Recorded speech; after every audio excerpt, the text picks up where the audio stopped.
through the magic of the Cybernet Space Cube, the computer-enhanced podcast of the future. Transformers Slag Podcast.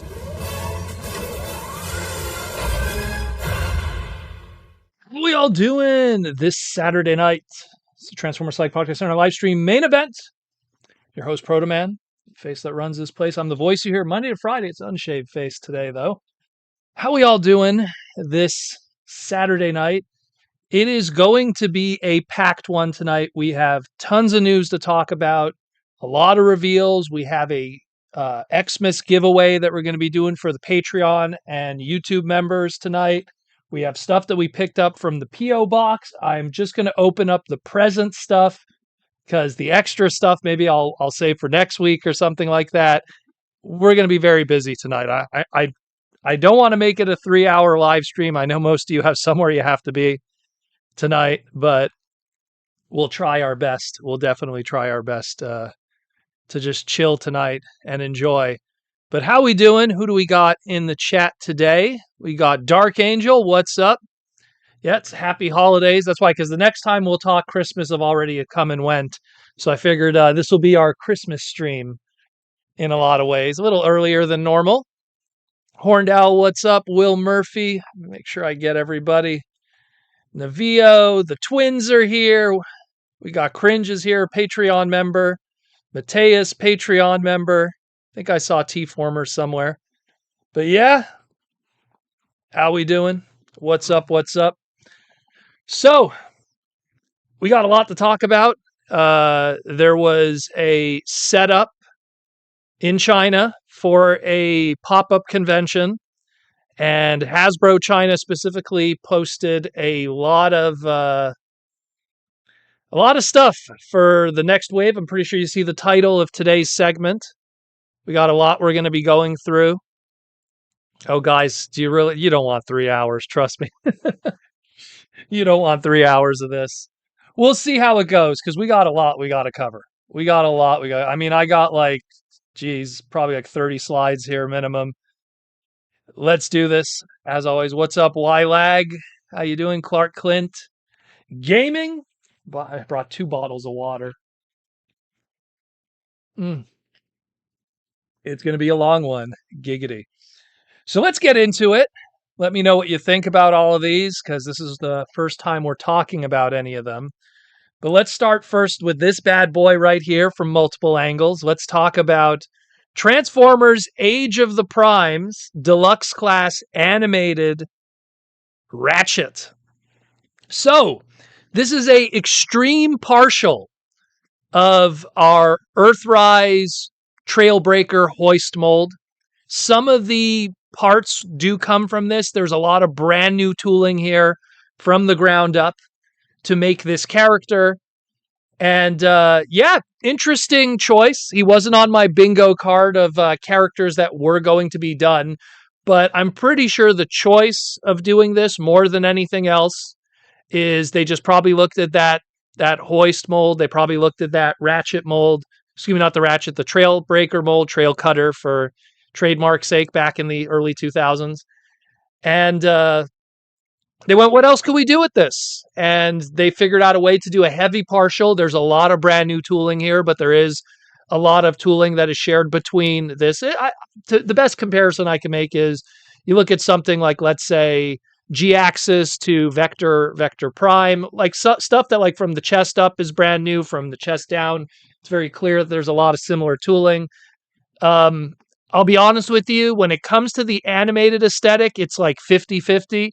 Some of them are like really good upgrades from what we got before. The Bumblebee is the one that definitely comes to mind. Definitely like the Stunticon, I guess we'll call him the Motor Master. Definitely a step up from what they got before and stuff. But then you got stuff that's like, that Prowl needs some work, and some of the others, even the Optimus in certain areas, needs a little work. This one falls into if you want like the most screen accurate Ratchet, I think you're still better off getting the original, in my opinion. And considering what the MSRP is for deluxes today, what are we at now? $27.99 plus taxes depending on your state. And if you're Canadian, pushing on almost $50 depending on your province with taxes. I would check eBay, see if you could get yourself a classic Derek Wyatt Ratchet, and see if you could pick that up. If you want to get the Apex version, I think in this case, maybe the original is better. But like, I mean, the new Bumblebee we got, I think the animated Bumblebee that we got through Age of the Primes and Legacy and stuff is way better. I think that one, Legacy United, excuse me, is way better than what we got up to that point. I mean, maybe the Hydra Dive Bumblebee is pretty good, but it's kind of it is what it is. What's up, Rylan? How you doing? I did not get your email. Was there an email that was sent? The only email that is available might not go anywhere. So you're better off doing a private message through different sources. But yeah. The Twins with the super chat. Delta has been calling this since 2020. Turned out so much better than he could have imagined. He'll die on that hill. Hey, if you like it, that's great. That's great. Me, it's always, I have this thing where it's like, we live in a world today where, media accuracy is something I lean on a lot. And unless there was like a toy version first and it's homaging that toy version, I always feel that let's try to do media accuracy. I think because after so many years during classics, where there were always just more interpretations of those characters. Here's an interpretation of G1 Hot Rod. Here's an interpretation of Optimus Prime or Astro Train or something. Where now we're kind of leaning in more into, could we get screen accuracy? Like if this would have came out like in 2009, 2010 during Universe or early Generations, yeah, sure. But this also probably would have come out around the same time as animated. So it is what it is. But I mean, it's cool. It's cool. But at the same time too, it's like, it's a modern deluxe. And if this is using the same tooling as Hoist, man, I'm going to put that next to my Ratchet from 2009, 2008, and that's going to tower over this one. So that's something I'm also a little worried about. Not the best thing that I've seen thus far today. There will be stuff that's better that we'll talk about that I'm more excited about. But definitely the weaker of the bunch, despite the fact how I feel animated is easily one of the best Transformer series, definitely in my top 3. So it is pretty awesome. Speaking to someone that worked on those animated toys, what's up, Aaron? How you doing, brother? So yeah, I mean, it is what it is. It is what it is. So let me know what you think about that one, but I'm kind of 50-50 on this one. Again, I feel it's more of a trademark thing too. We haven't had a Ratchet recently, so you got to throw one out there. And by the time this thing comes out, which is going to be 2026, that'll give them plenty of time. There's a lot of layers to this that are going on, but hey, it gives people an animated Ratchet, which, let's be real, when was the last time we got one of those? Let me turn my head here. Probably would have been the Cybertronian version that came out in 2010, which was a Toys R Us exclusive. That would probably be it. I don't think I'm missing anything else because the Bumpin' Battler came out before that. Just turning my head here, looking at the animated collection, almost a full run. No, I just screwed up the camera, but so yeah, I think it's been about a good 15 years, so I think we're due. But yeah, it is what it is. Let's get into the next one. This one I'm pretty impressed by. Let's talk about Transformers Age of the Primes, Deluxe Class, G1 Swerve. I love how slavishly loyal this is to the animation Fluoro Deary model. I love the little side face pieces, the pea shooter, his gun is great. We saw that gun for all of 5 seconds before he was crushed by Trypticon. Spoiler on a 37-year-old episode. But I think this looks great. This is fantastic. Love it. I love it so much. It is so accurate. Every fine detail is there. Every deco. This is great. This is absolutely great. I love it so much. So this is like a day one purchase, this one. So, this is one, A tier. I love it. He was very short-lived in the cartoon, but the effort that was made here is great. The alt mode is great. The sculpted gun matches that short appearance of how it was in season 3. So much going on here. Absolutely love it. Obviously, the molded plastic on the sprues are not 100%. There clearly is gray areas. Like obviously his fists are gray, his shins or his quads are gray, and then of course some of his connection points for flaps and transformations are gray. Those are probably POM plastic. And those 3 areas cannot be shared because the fists would have to be red, the shins would have to be white. So it's something where they had to just compromise. And I mean, in all honesty, they probably said to themselves, well, we could have made all the gray white, but then he would have had white fists. And maybe they just wanted to have gray fists. It is what it is. It's not 100% perfect, but it's 95% of the way there. And I like what I see. It looks great. Fantastic.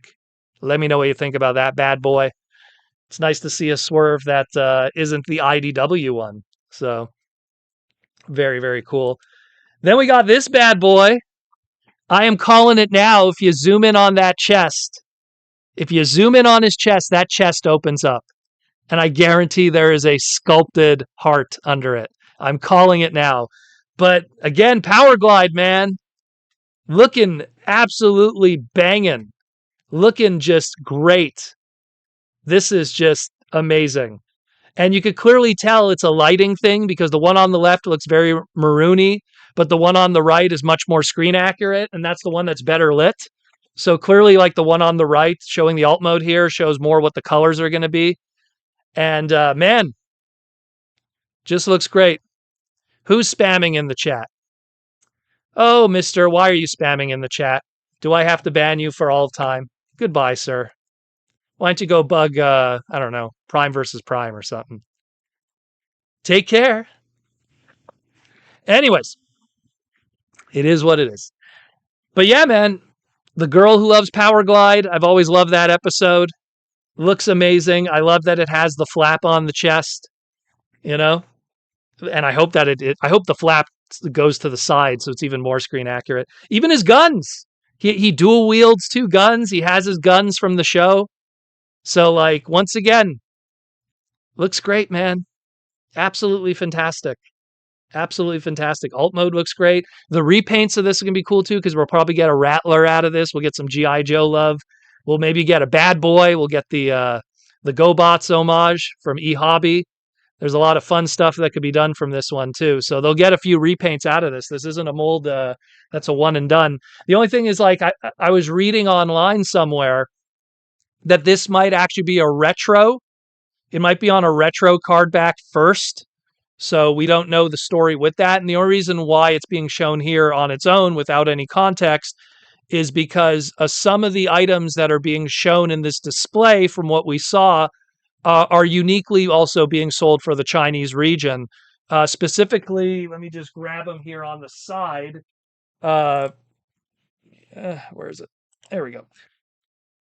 This guy here, the Cliff Jumper from Transformers Prime, is going to be sold individually outside of the 4-pack in the Hasbro Asia region in China, from what I was told.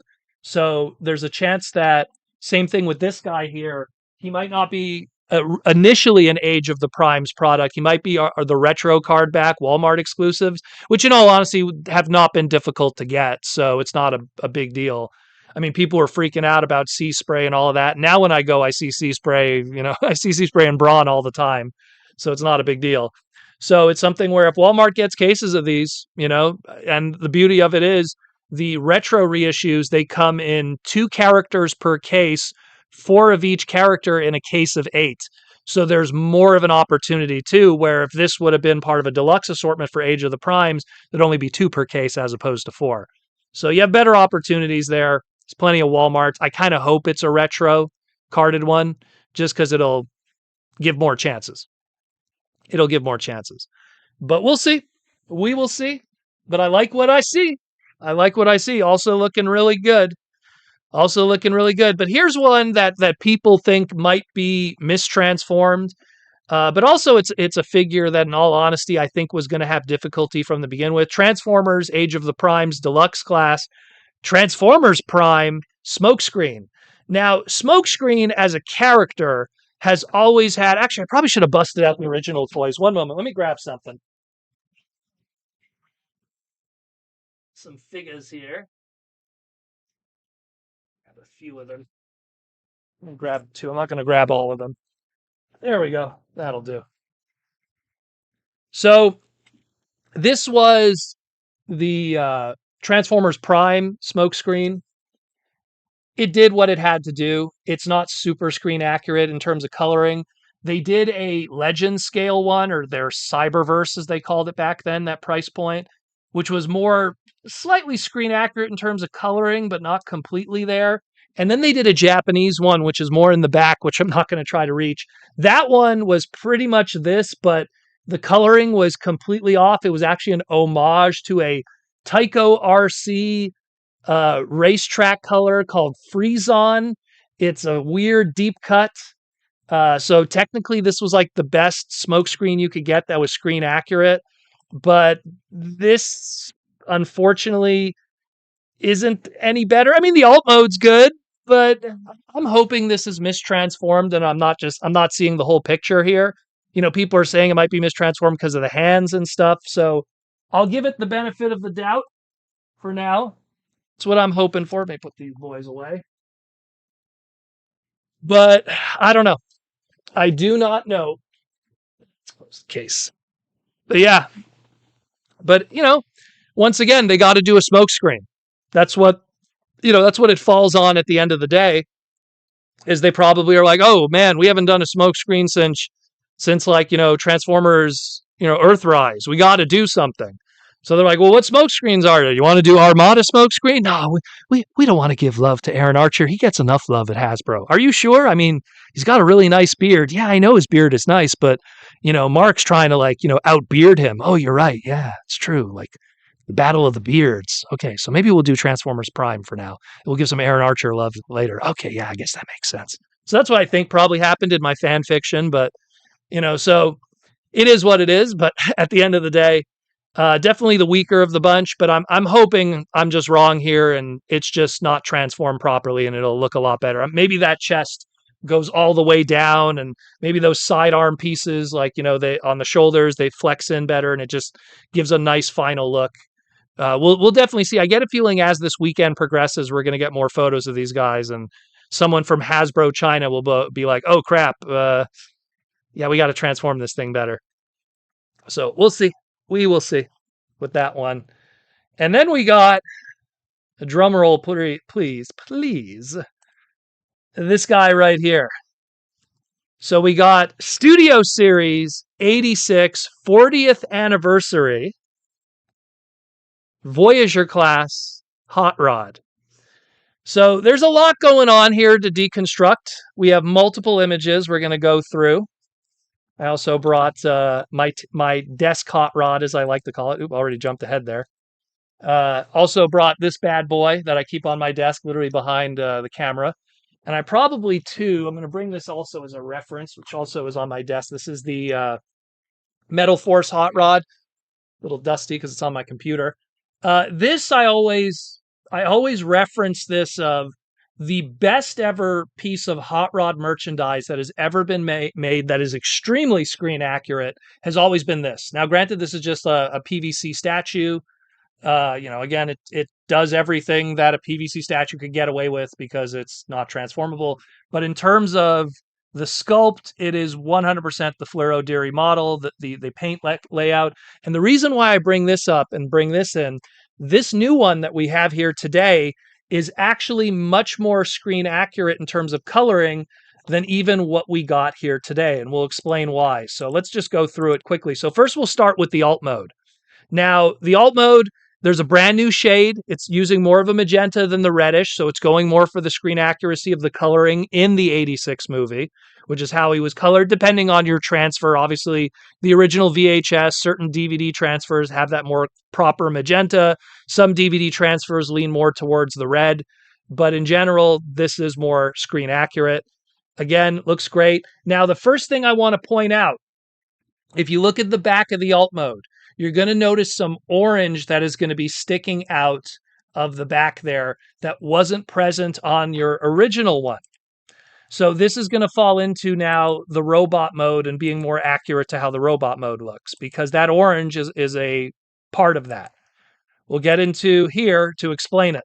So when you look at his legs here, you'll notice that the boot has at the top here, let me get a screwdriver, right here, there's this gray plastic.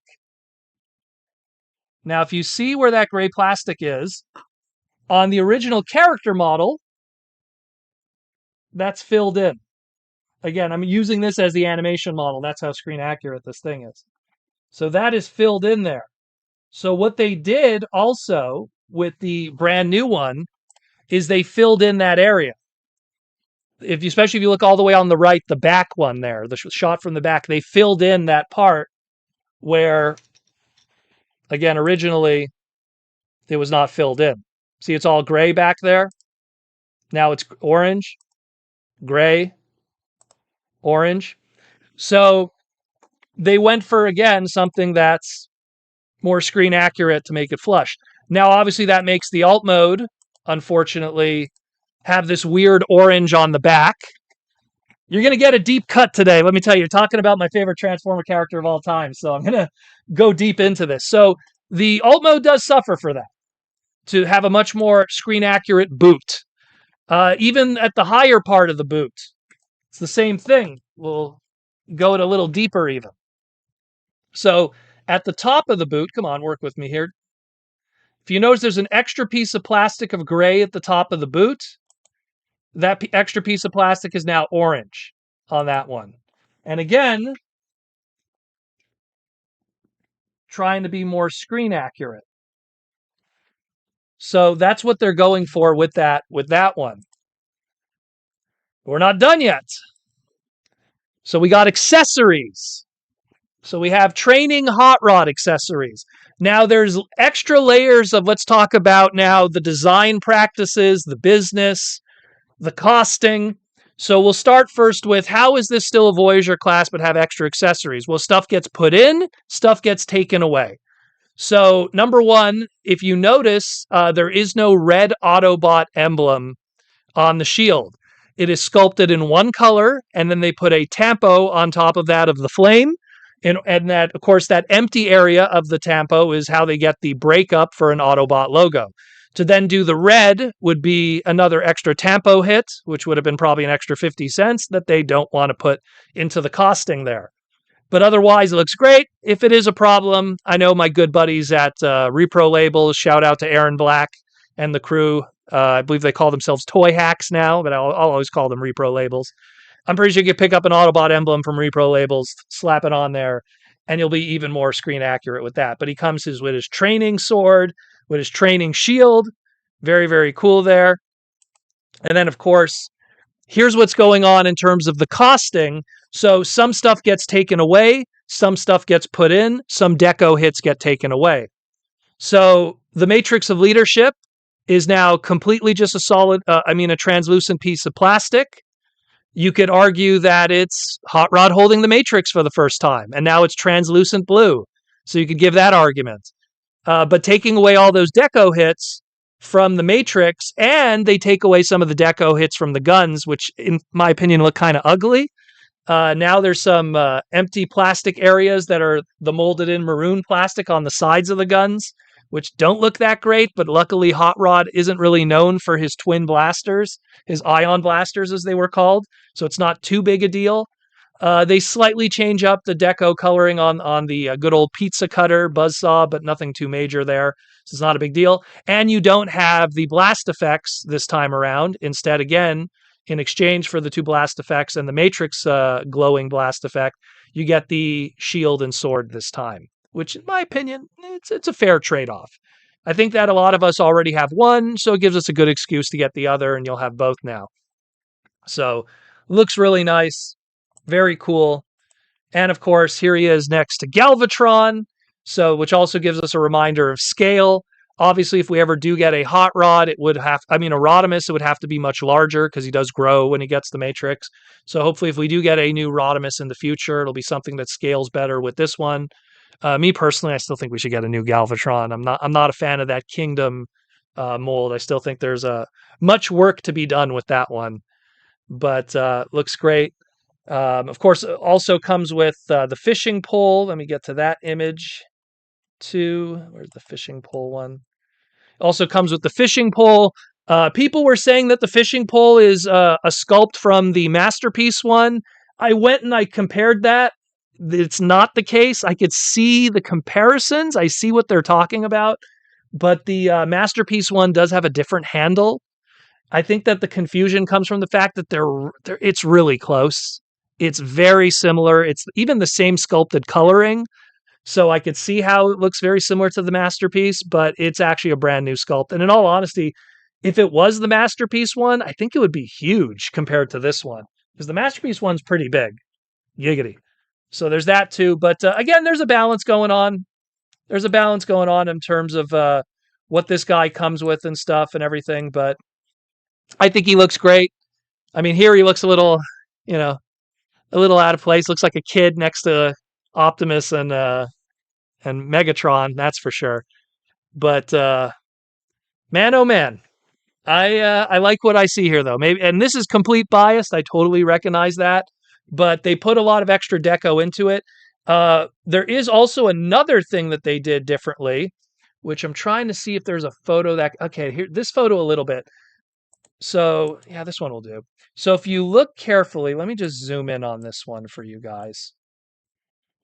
So if you look carefully at his shoulder connections, so with the original Roddy, it was originally a gray with a yellow.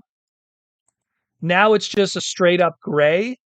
So it's like, okay. So they changed some of the molded plastic for that area, which is, it's not that noticeable, which is unfortunate because I was really hoping that they would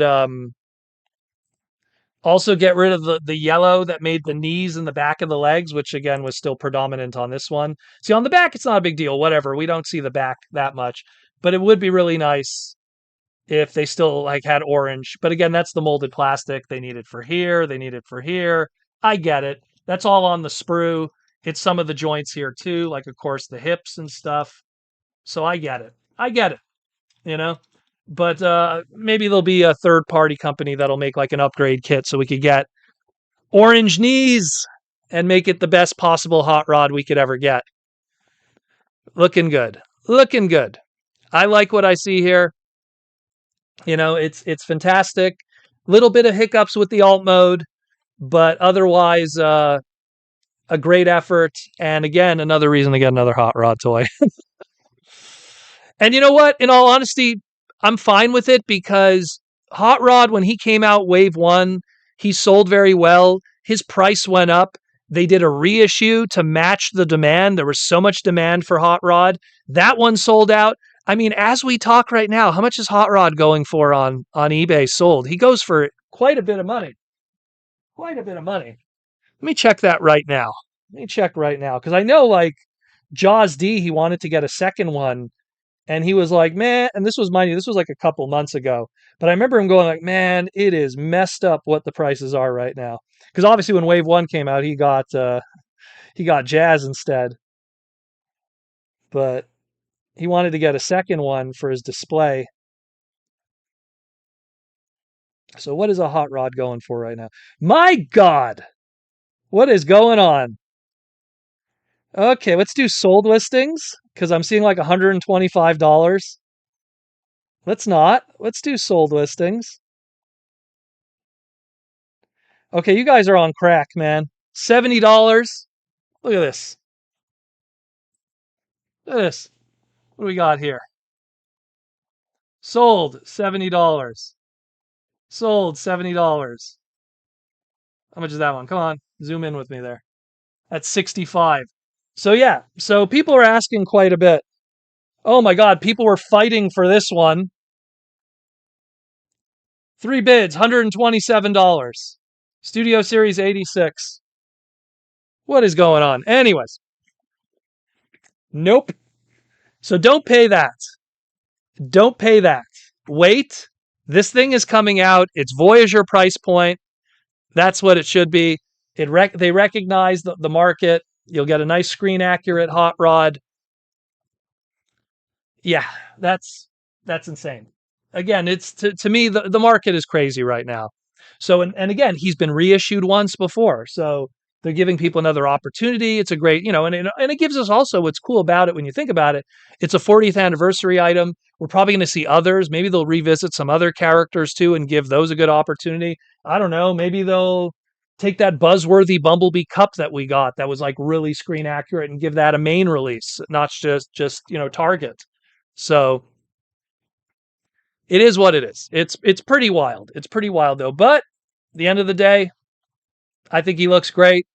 Total biased. I recognize that. It is what it is. So there's that. But we're not done yet with news. We also have some updates to Blockies. So we talked about the Megatron that's part of the Brutal Fang wave that's going to be coming out. Blockies Defenders version 06, wave 06, Brutal Fang. Well, we have the whole case assortment now of who is going to be in that. And oh yeah, it's also celebrating the 30th anniversary of Beast Wars. So a lot of stuff going on here. It comes with Perceptor, Optimus Primal Beast Mode, Cheetor, G1 Ultra Magnus, Snarl, G1 Dino Mode, a toy edition Optimus Primal, which is going to be one of the chase figures. It's going to come with the different head sculpt, some weapons and stuff. Then we get Beast Wars Megatron, Shattered Glass Rodimus, Beast Wars Megatron Beast Mode, which we've already seen, Astro Train, Alt Mode Vortex, Alt Mode Blast Off, because we're building to a Bruticus here, and another of the chases, Beast Wars Megatron Toy Colors. So if we go back to this one here, you can see there is a difference. This one, the one on the right, has the gray head, and if you look at his chest, it's mostly black, like the original Beast Wars 1996 toy. If you look at the one on the left, it's more screen accurate with the purple chest, the purple head, and stuff like that. So they're doing both versions. It's going to come with extra accessories and stuff. But yeah, so this is the brand new Blockies wave with some Beast Wars love in there. Cheetor's there too. Fantastic. I love that they're going that route. So these apparently are going to be coming out in 4 days. Christmas Eve in China. Christmas Eve in China, these will be debuting. So just in a short 4 days from now, 3 days if you're in China, due to time zones. So very exciting. Very exciting. So I'm going to hope that people crack a bunch of boxes of these, and then I'll get myself some beasts. I'm going to get myself some tiny little beasts for the display.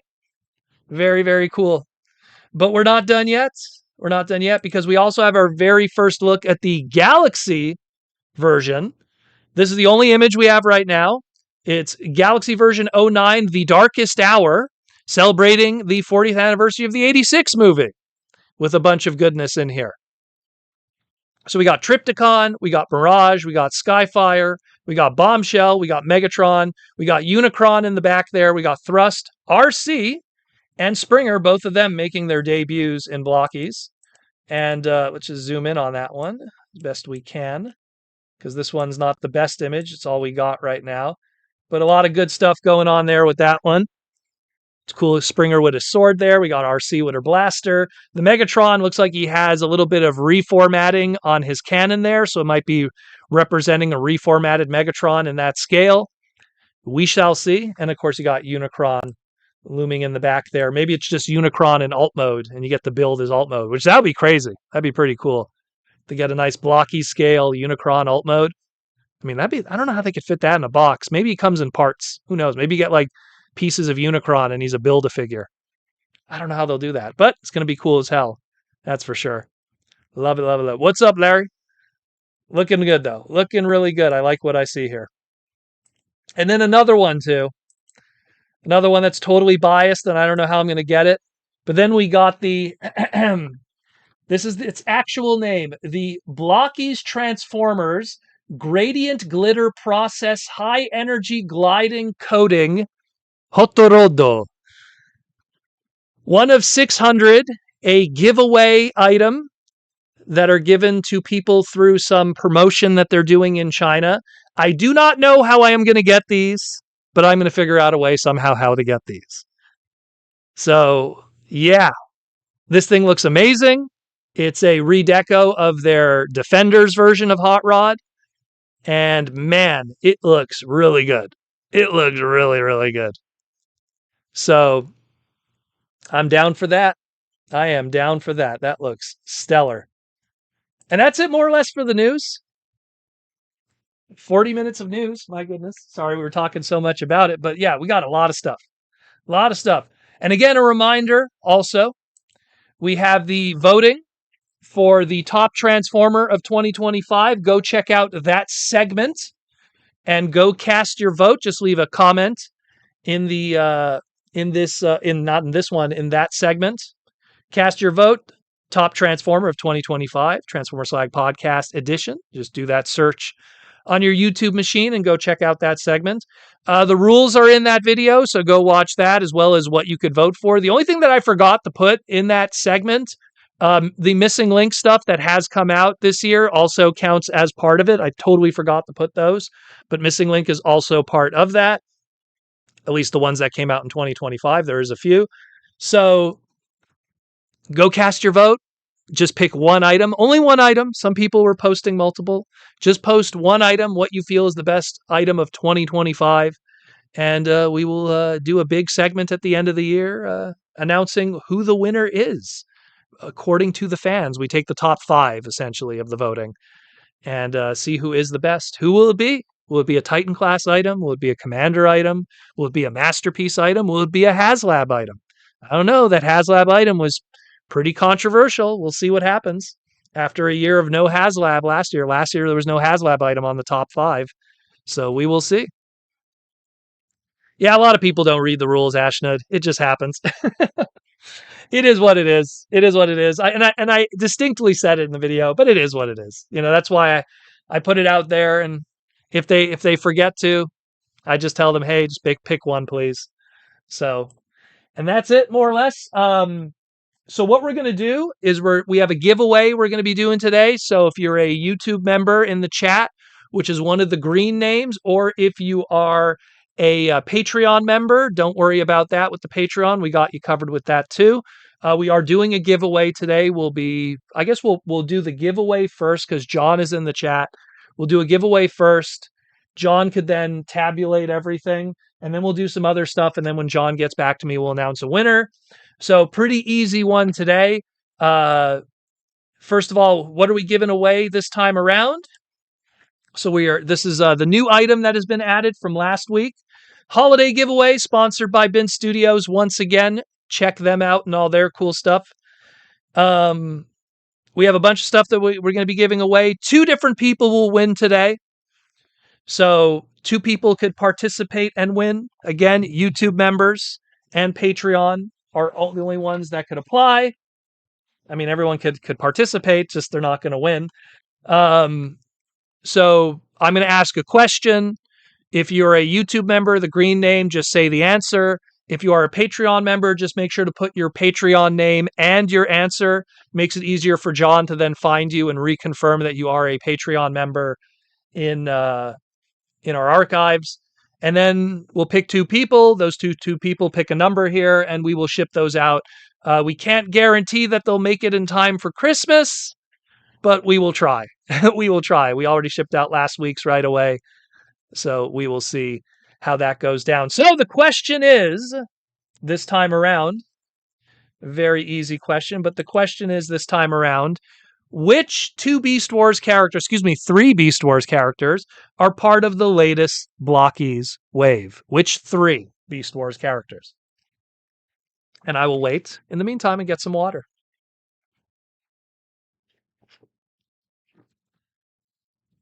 Good old water. And Johnny boy, keep an eye out for those names.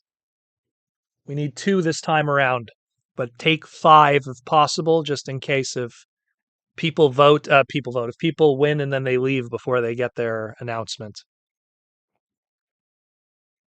Okay. Get some good stuff.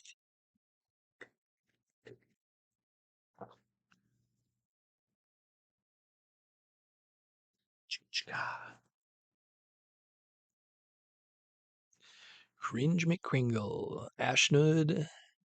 T-Formers 2002. Tom Laney. Lizard Sphere X. All the peeps. I'll get ready some of the other stuff we're going to talk about today. Give me a moment. Got a whole bunch of stuff here. Ugh. A lot of good stuff. We actually have too much stuff that came in the P.O. box, so we're going to save it for next week because today is such a jam-packed segment. I want to give a shout-out to Fawnheart. I got all the other stuff from the P.O. box, too, that you sent me, so we'll talk about your stuff next week, where we just have so much more. Ninjatron wins. He's correct. It's the Three Stooges.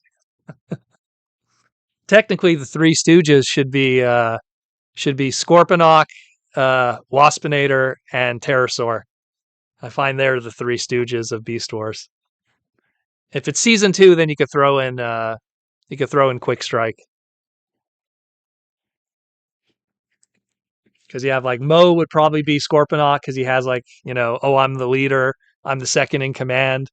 And then Curly's gotta be Waspinator because he's the one who gets always beat up the most. And then Larry could be Pterosaur. Inferno, I don't know. There's anyone who knows the Three Stooges. I don't know if there's anyone that's like Inferno, like super by the book, loyal. I don't know. He also gets beat up a lot, granted, yes, but I don't know. Dark Angel with the YouTube member question: is Amadeus Machina Rodimus included in the 2025 TF voting? Well, he did come out in 2025, so he does count. He does count. That is a big ticket item, but he did come out in 2025, so you could vote for him.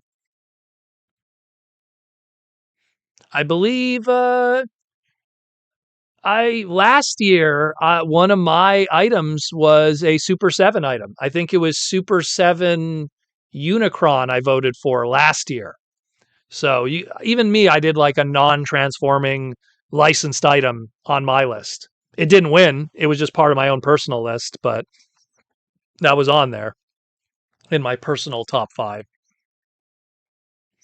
Because I love that thing. It was really cool. It was the San Diego Comic-Con one specifically. It has a slightly different deco on it, but it had that like G1 box and everything. It was really, really cool. So I'll give it another 20 seconds, and then we will move on from there, shall we? And then we will move on. So again, for whoever wins, just a reminder that please contact me through either Patreon or Twitter, and please have a US address or Canadian address to ship.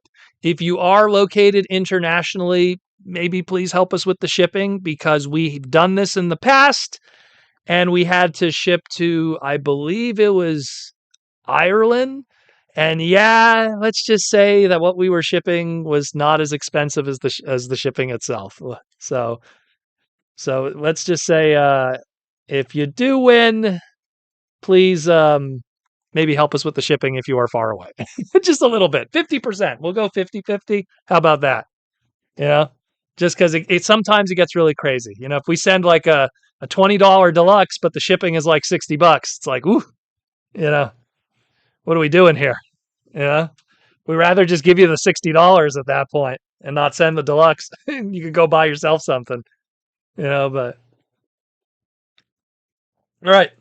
So we'll call it quits for now. We'll give time for John to tabulate everything. I'm just looking at my phone. Okay, so John's going to tabulate everything.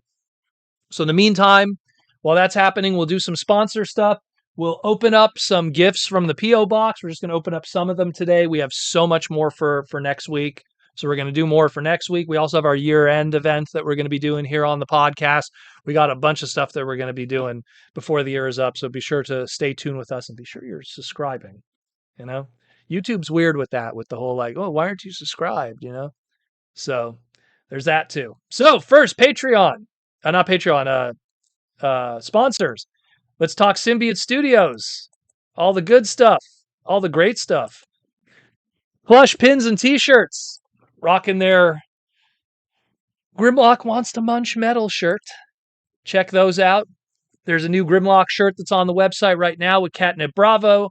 There's going to be a sweater too. Those are all going to be hitting the website. And of course, will be available at TFCon in March. Be sure to check out Symbiote Studios' booth at TFCon. They're going to have a whole bunch of stuff on display there and some brand new stuff, such as the brand new Swoop that is going to be debuting at TFCon. That's going to be a big one. Man, I have a feeling, just because from what I saw at San Diego, I have a feeling the Swoop is going to sell out, and then people are going to be throwing it on eBay right away and scalping it. Because that's exactly what happened with the Snarl. They debuted Snarl at San Diego. That thing sold out, like, I think by Saturday.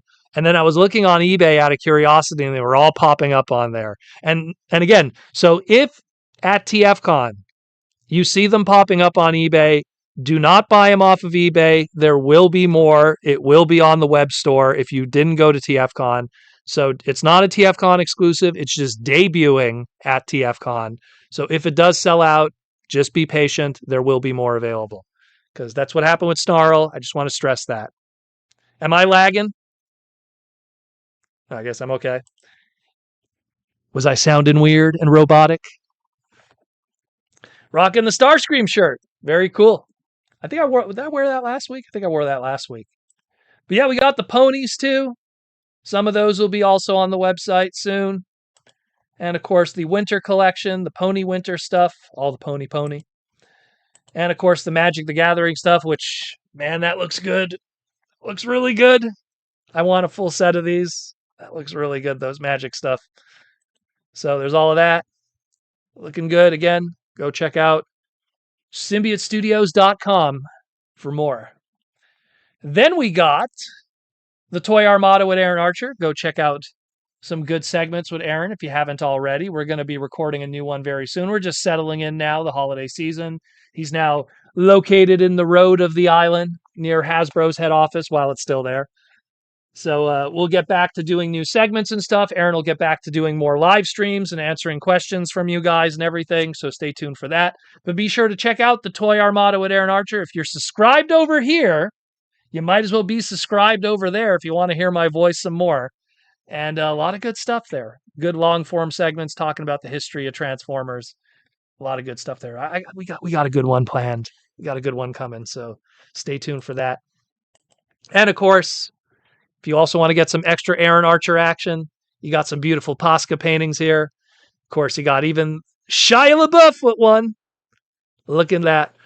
Own a 1-of-1 Posca painting on the original instructions from more than 20 years ago. Pick your favorite character, get a Posca painting on it, frame it, put it on your wall, be proud. The ladies love a Posca painting. Looks good. Just do it! Don't let your dreams just be dreams. Just do it. And of course, probably saw it on my socials today.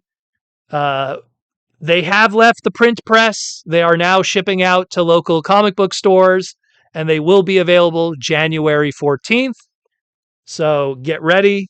Mega Man X issue number 0 has begun. I probably should have brought a copy of it downstairs to give you guys a preview.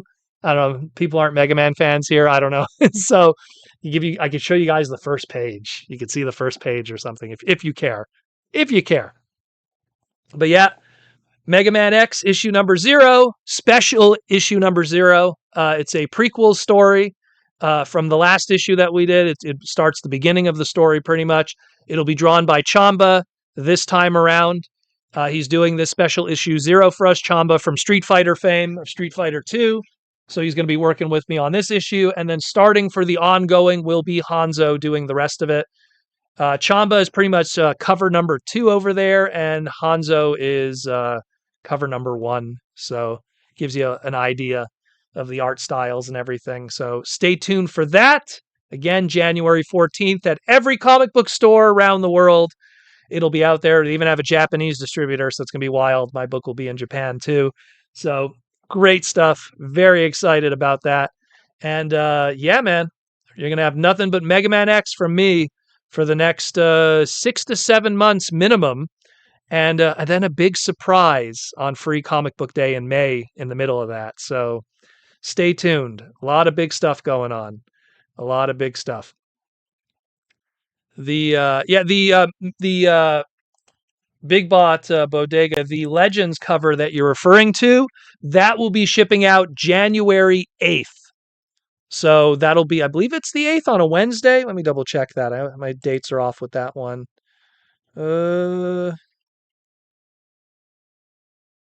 It will be, sorry, 1 second. Excuse me, the 7th. So January 7th will be when this one ships out. So check that out too. Let's just say, I just want to say this now. Over the next 5 or 6 months or so, a lot of big names in the Transformer art community are going to be working with me on these books. Let's put it that way. I brought a lot of Transformers to this. Let's put it that way in terms of creative juices. So check that out too. If you know, like, here's the thing: if I'm going to be on this book, I'm not going to let my Transformer stuff not be present in some shape or form, whether it be creatively or whatever. It's still Mega Man X. It's still awesome. But the creative juices of people, I don't want to say, the only one that's public right now is Transformers War Within's Don Figueroa will be doing a cover for us. So that's pretty hype.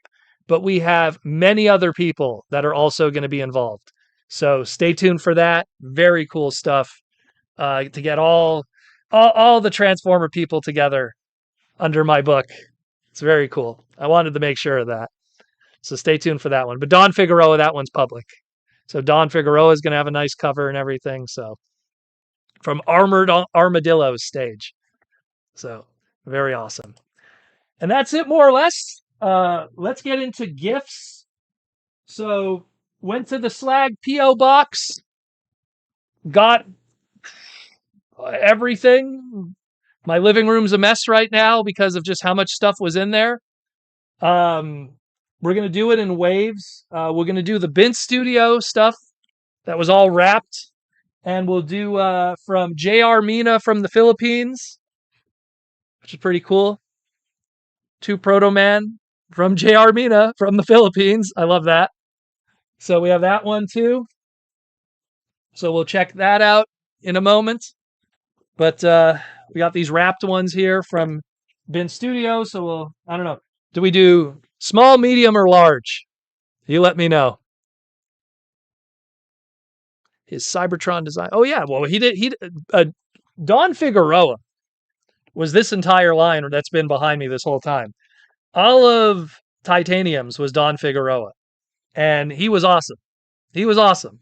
Like, still to this day, probably the best Cheetor Beast Machines figure. No joke. Still to this day.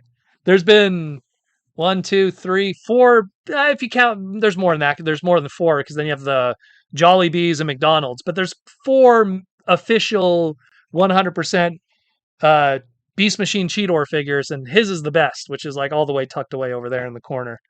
But easily. We got medium. We got another medium. How many pizzas we ordered? We're in a medium pizza. Are we going with medium? Guess we're starting with medium. It's looking like medium. So we'll start with medium. Now, the thing I'm worried about with medium is this looks like it's shaped like a Funko Pop. So that's what concerns me. Do I have a Funko Pop box near me? Where's that Hot Rod one? Did I throw that one out already? I think I did. Anyways, so I'm going to rip this, and you guys could see it first, and then we'll see. It already looks like, what the hell? Already looks like a Funko Pop, as I feared, but that's Bint Studios' logo. So what are they doing here? What is this? What is this? Transformer Slag Podcast Funko Pop? What the? Dwight Schrute? Isn't that from The Office? Oh, they didn't do the back at least. Yeah, that's from The Office. So what is in here? What is in here? Dare I look inside the Funko Pop box? What is in here? Well, it's definitely not a Funko Pop because they're usually smaller.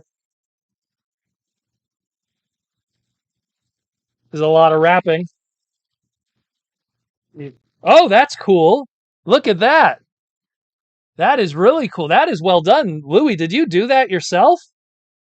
That's 3D printed. Look at that. That is badass. That is going right on my desk. That's really cool. Is that on your store too to buy? That's really cool. Nice. Very, very nice. That is awesome. Thank you, Louis. Definitely not a Funko Pop. Went straight for my heart. Okay. Dwight Schrute? Really? So smaller media, smaller large now. What's in the box? Smaller large. Yeah, custom proto Funko. That's very cool though. That's very well done. Was that, I guess you had to make each piece a different color and then assemble it, no? That's very well done. That's cool. You should have put the Bin Studios logo on the bottom or something. That's very cool. Very, very cool. We got small, small, large, large, small. Looks like small is winning. So this one's a little different. Almost looks like a booster box from the old Magic the Gathering days. We got a tie on large and small. We need a tiebreaker. Who's the tiebreaker, large or small? You got 3 large, 3 small. 3 large, 3 small. What are we going? What are we getting? What are we getting? Who's going to be the tiebreaker? Whoever's the next one to vote. Yeah, it looks like it could be like a fit. No, Fig Pin is a little smaller actually. I have the TFCon Fig Pin. Anthony Chico says small, so small it is. Because I have the they did TFCon exclusive Fig Pin of Thundercracker, and I have that one. And I think I have the Fig Pin Hot Rod, but that's a weird shaped box, that one. But yeah, you might be right. It's a little similar. So let's crack open this one. Find a good spot to rip it from. So you guys could see it first. Oh, again, TFCon logo. I'm recognizing that right away. It's our logo. What are you doing here? Is this another Funko item? What the hell is this? What the hell is this? What the hell is this?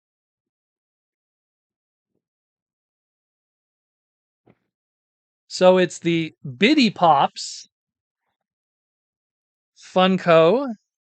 I think I need my X-Acto blade to open up this one. One moment. The Biddy Pops are those tiny ones, which have like vehicles and everything. What the hell? What the hell is this? Oh my goodness. You are a psycho, you know that? Holy crap. Look at that. He did a Biddy Pop of Proto Man, a Biddy Pop of Hot Rod, and Hot Rod. What's the difference with the Hot Rods? Hold on, because I think the Biddy Pops, you could take them out. That's really cool. Look at that. Holy shit.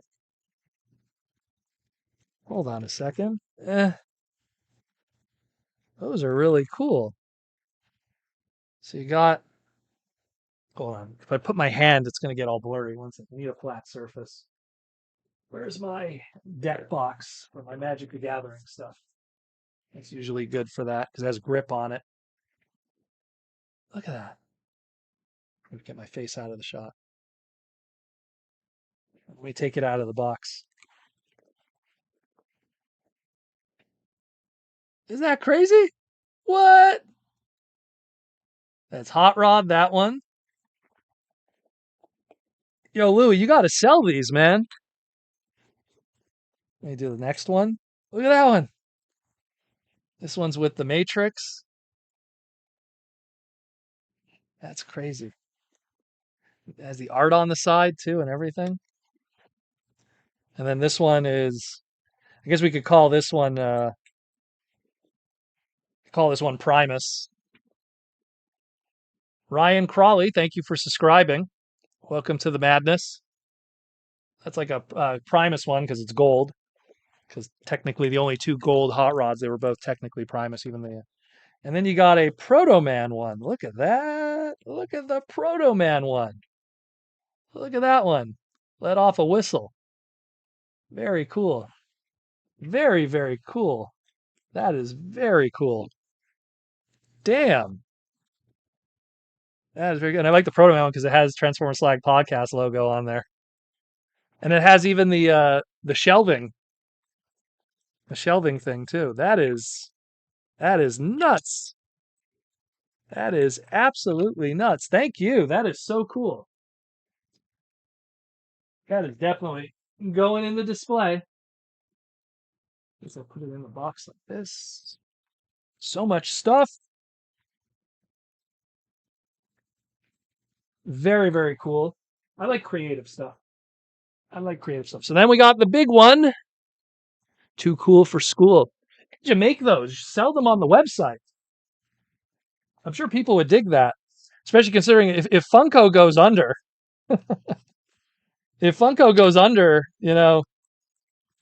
you'll be the only source for Biddy Pops in the future. So we got this one here with some beautiful Super Mario wrapping paper. Got Peach there and Mario and Bowser and everything. So let's crack open this one.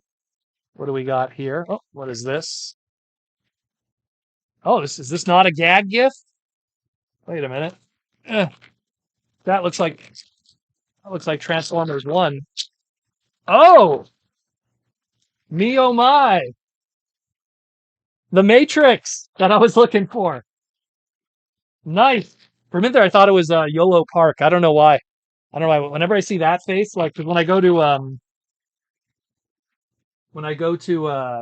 GameStop, I always see the YOLO Park stuff for some reason. Nice, the Matrix. Well, that's going up with the other Matrix over there. This is the one that was done by I think Forever Clever was the company. Culture Fly, excuse me. What's Forever Clever? I think it was another company that. Very, very cool. Thank you so much. These were on clearance at one point, no? Like they were on clearance somewhere. I think Ross or whatever had them for $15. And then of course, like they were selling them at TFCon for like $75. Yeah, so it is what it is. You know, it is what it is. Yeah, that's why I remember people were saying like they were at Ross or something. Very, very cool. I just wanted one because like, Transformers 1 is awesome and owning any Matrix of Leadership is awesome. So, and considering we might not get much more Transformer 1 merchandise outside of like figurines, this is pretty cool. Yeah, like every time I see this, like correct me if I'm wrong, but like the YOLO Park model kits, they all have like that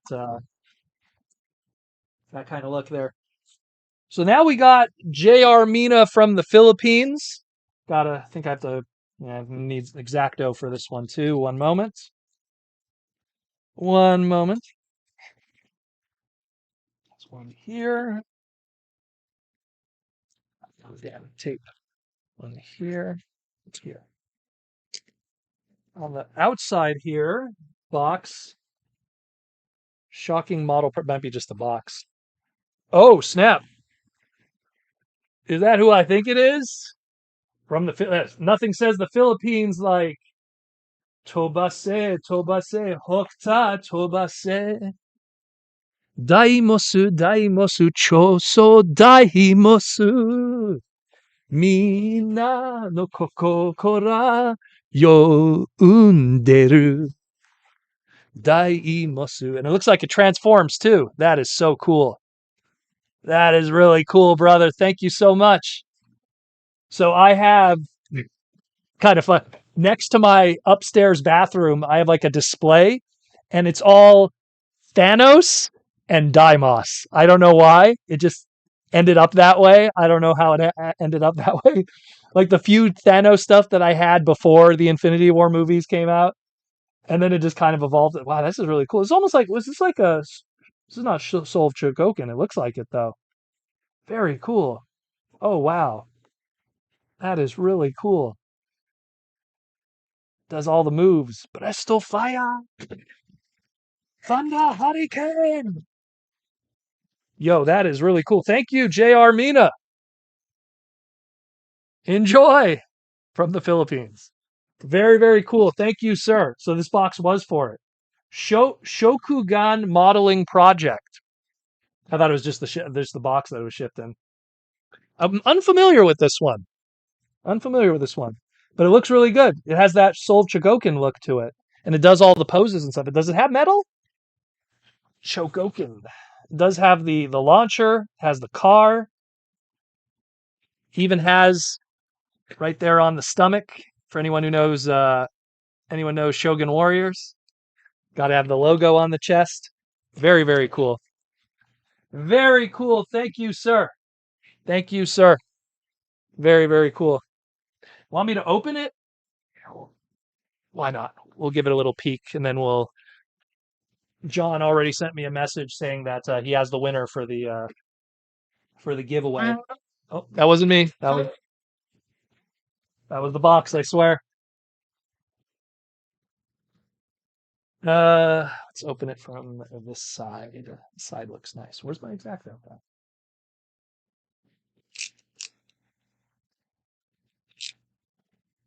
Let's take a look. Let's take a look. Oh, it's like a model kit. Oh, snap. Oh, snap. Okay. Well then, I know what I'm going to be doing next model kit meetup with the Gundam people. Oh, snap. That is really cool. Let me get the instructions then, at least. You can pull out the instruction sheet. Where's the instruction sheet? Where is the instruction sheet?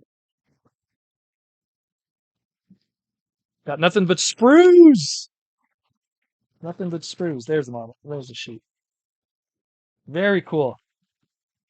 Very cool. Molded in color in some areas too, already pre-painted. Very nice. Very, very. Oh man, this is. Thank you, JR. I love a model kit only because it's more of an experience. This is great. I love this. But you open it, you enjoy it, then you put it on the shelf. Model kit, you get to spend a couple hours with it. You know what I mean? That's very cool. No die cast satellite. Hey man, I don't care. That's even better. That's better. I have so many Dimos figures. I never had a Dimos model kit. I have the jumbo. I got the original vintage, which I think was probably an import here because I got it here. It's not the original Japanese vintage. God, what am I missing of Dimos? I'm missing a few things here and there, but not much. I even have like keychains and all kinds of stuff. Love them. Love them. Yeah, I'm a big model kit person only because like I've been doing Gunpla since when was my first kit? Macross 7, the Genius VF1 FC 1 by 144 scale. I bought it in 1996. So 30 years ago almost, I bought it from Sci-Fi Anime, which doesn't exist anymore. It was a model kit shop in Montreal.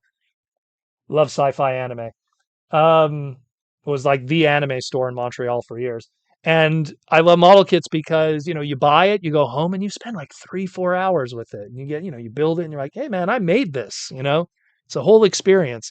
It's the same thing. People love blockies, but blockies are only a fraction of that. That's why I always tell people if they like blockies, get the action edition stuff, like the more higher end, that's still part of blockies.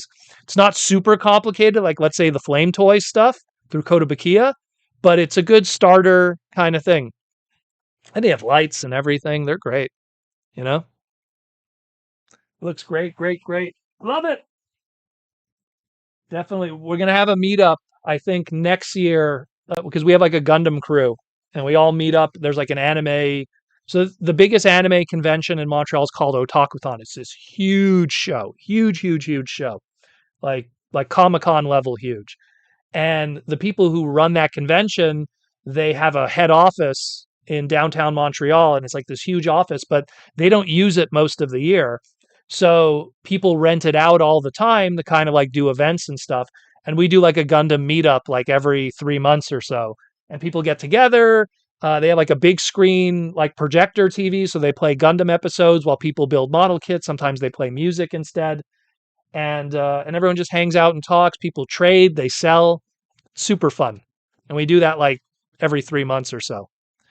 Very cool. Yeah, YOLO Park feels like I feel like Blocky's Defenders. Oh, it's not Blocky. Blocky's Galaxy is like no wait. It's YOLO Park, Blocky Galaxy, then it's Blocky Action Edition, and then it's the Flame Toys. Like that to me is like the tiers of model kit building for Transformers, at least.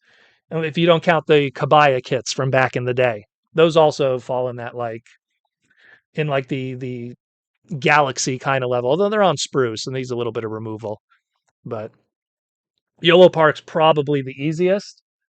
And I mean, I still think they're cool, the YOLO Park stuff, but it's probably the easiest in terms of like model kit assembly. It's almost not even model kit assembly, it's almost just assembly. Um, Big Bot, my second model kit I ever built was the Epion, 1x144 scale Gundam Wing. That was a present from my mother.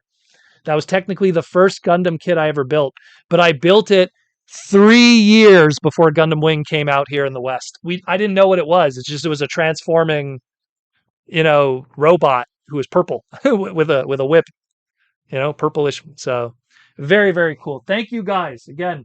I have more stuff in the mail upstairs from the PO box. It's just I figured we'll do it in tiers because I don't want to be here all night, and we still have to announce the winners. Let me just get my phone over here with this here piece of paper so I can write this down. So I have to write down who gets what. Okay, so John on the phone. Okay, so the winners. So let's just pull it up here, guys. So if we don't have a winner, meaning if you don't claim it, we will go to the next person. That's not it. Wrong slide. So hold on. Let me put lines here for the numbers. Okay, so the two people that won. All right. So the first winner is James Hopskin. James Hopskin, are you there? You are the first winner of the holiday giveaway sponsored by Bint Studios.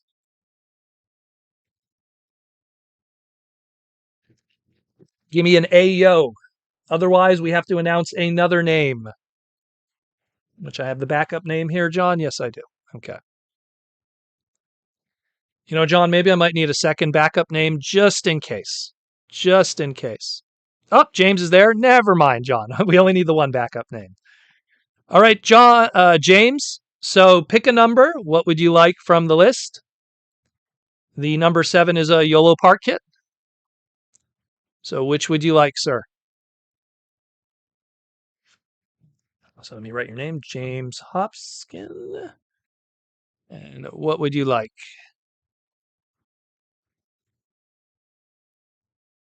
Give me a number. Do you want Origins Bumblebee G2 Breakdown? Number 7, he wants the model kits. Very good, sir.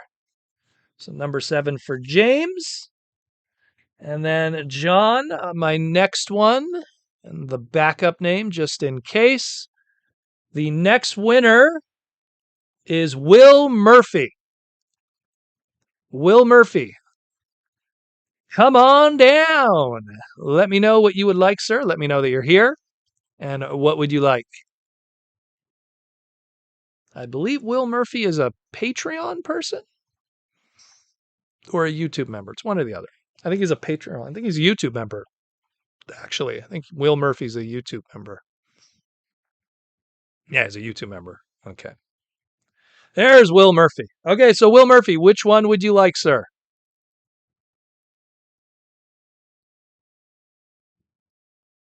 Which one would you like? And congratulations, Will Murphy.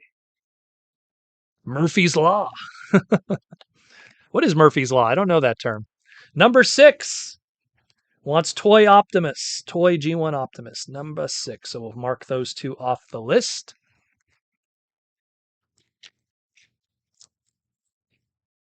Oh, the only Murphy I know is Alex Murphy. And Murphy from SPD Power Rangers. Deca Ranger. Murphy was the name of the dog. The Robo Dog.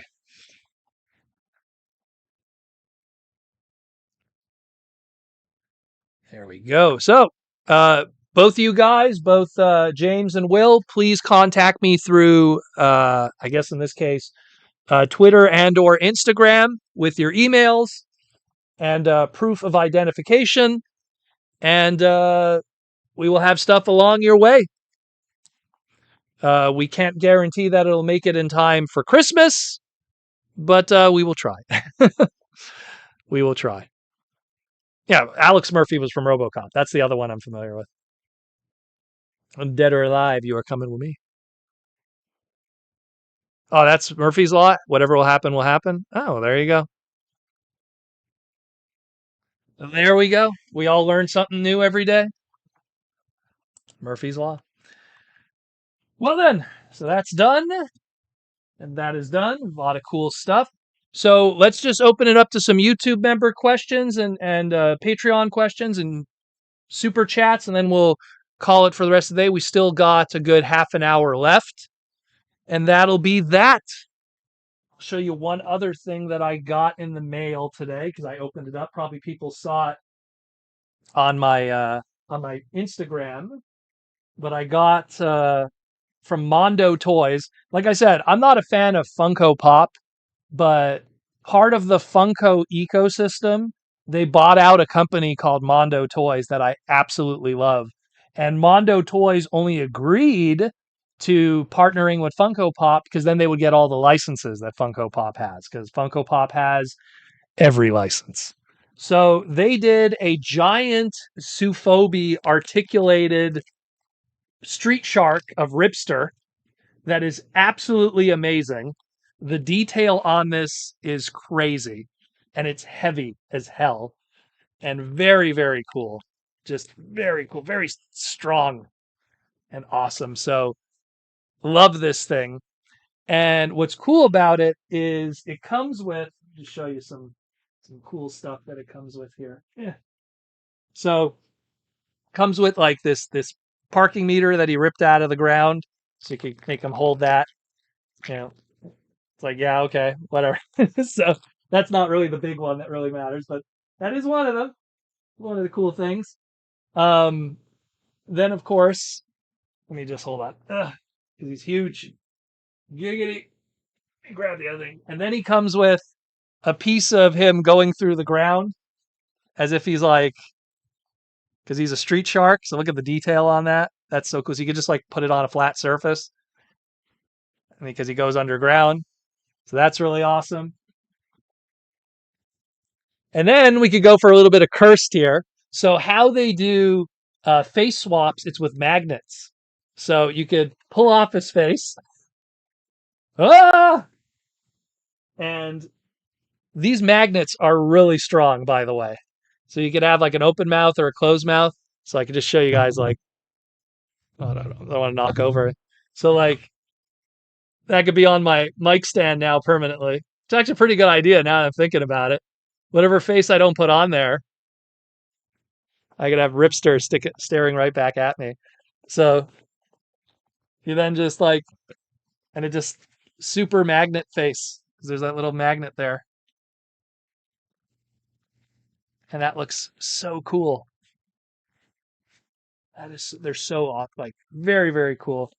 Unfortunately, they are sold out right now on Mondo's website, but they said they're going to be doing a restock because they didn't expect these to sell out so quickly.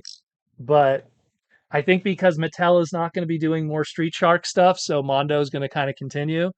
Very, very cool. Very, very cool. Very, very, very cool. So that was the one thing I got in the mail. Many other things, but that was the one that I opened right now. So much more to come. I'll show you guys later. But yeah. I hope they do the others. I really do. Like probably like Noise May said, probably Streaks, maybe next. Big Slamoo, Jab, you know, Moby Licks would be another one if you want to go outside the four. Yeah, Lee Tokar is going to be there, the voice of Ripster. There's an autograph to get. And I'm just saying, if Lee Tokar is there, that might mean someone else might be there too that hasn't been announced yet. I'm just saying, I'm not going to say who. I'm not going to say who, but it's Lee Tokar's best friend. Yeah. Man, if we could get Matt Hill, who's Jab, get the whole voice, we could have all the Street Sharks voice actors, because Matt Hill was like Roadbuster, aka Ironhide from Energon. Like we could get all the different Street Sharks voice actors at TFCon. Street Sharks Con unofficial at TFCon. That'd be amazing. Well, definitely definitely it'd be cool. It'd be cool if that happens. Kilamari, yeah, you know what's up. You got Rocks and all the guys. Not the best show, not the most cerebral show, but I love the toys. I love the concept. I love the designs. The music's pretty good. It's a fun show. I like to have 90s cartoons were fun and toyetic, and I could turn my brain off and enjoy them, and I love them, you know? Tom Laney, did you mention the head busts coming from McFarlane?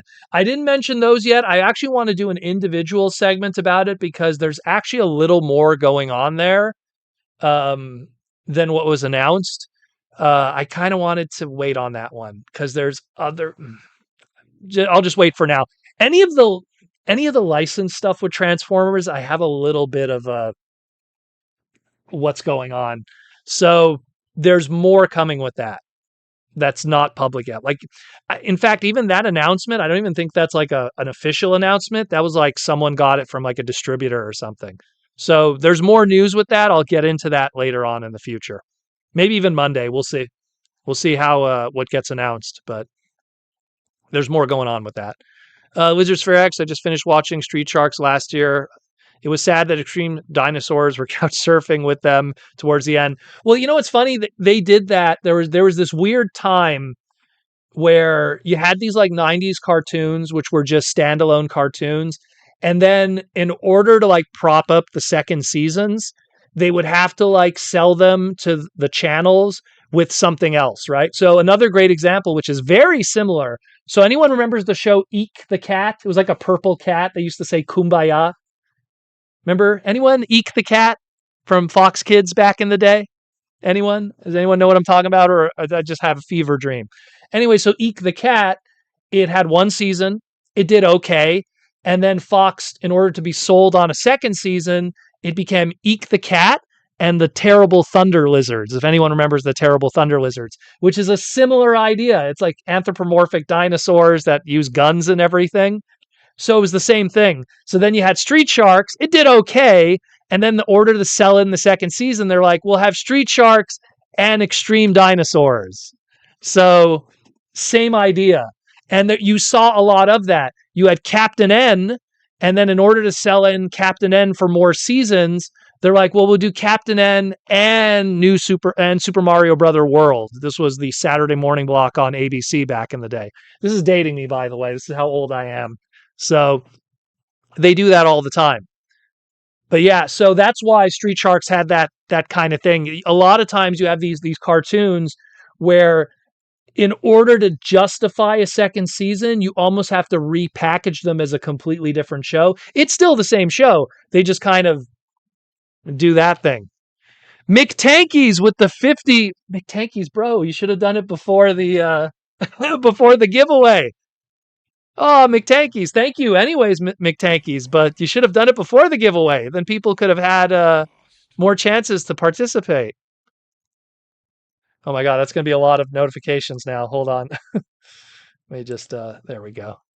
I don't want to miss out on some people. Lizards for X, all I remember from Eek was his intro and him always screaming, ah! And his dog Sharky. Remember he had a dog that was like a shark?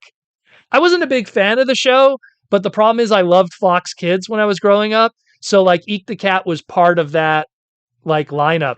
It was like Bobby's World, Eek the Cat, um, and then I think it was Power Rangers, Spider-Man, X-Men, The Tick. I think The Tick came before X-Men, but then it was The Tick and then X-Men, and then that was it. And then they would mix it up around. There was World Martial Arts Masters of whatever. It was like that live action tournament, Mortal Kombat bootleg. They had that one, World Martial Arts Masters. Techno Man was there too at one point. Geez, a lot of super chat. A lot of these two. Well, it's gonna be a lot of messages then. Mr. Tankies, thank you, sir. How many did you gift? 50. Jeez, 50 of them. Ooh. El Kevo Eek was on when I watched it. That was all. I did not enjoy it. That's why I didn't hate it, but I didn't like, oh my God, I gotta watch it either. It was just like, oh, it's on. I gotta watch it before I get to Spider-Man, which I think Spider-Man was like the first show that I cared about during Fox Kids back in the day, you know? So it's like, there was like that one. But I just remember, I remember the Terrible Thunder Lizards was part of that. And Terrible Thunder Lizards was interesting because if I remember correctly, all the voices were people from Beverly Hills 90210. I think it was like Jason Priestley was one of the voices and someone else. And then like one of them was doing like an Arnold Schwarzenegger voice, and one of them was doing like a Sylvester Stallone voice. And the story was mammals have started to become a thing during the time of the dinosaurs, and it's their job to eliminate the mammals before they take over. So it was an interesting idea, but it was a comedy. And Eek the Cat was a purple cat with a big, fat, pink girlfriend. That's all I remember. Very weird. Who would win with a fight, Eek or Bubsy? Well, I actually like Bubsy. I actually pre-ordered the new Bubsy game that's coming out. So I'm going to have to go with Bubsy because what could possibly go wrong? Emphasis on the possibly go wrong. Also, Bubsy fights aliens where Eek the Cat is a coward. So I'm going to go with Bubsy. And Bubsy always goes with chaos. El Kevo, Courage the Cowardly Dog. Never watched that one, El Kevo. That was a little later, Courage. I don't remember him much. I remember he was a pink dog, right? And he had a grandma. I never watched that one. But now when you think about it, Courage the Cowardly Dog and Eek the Cat would probably make a really good crossover.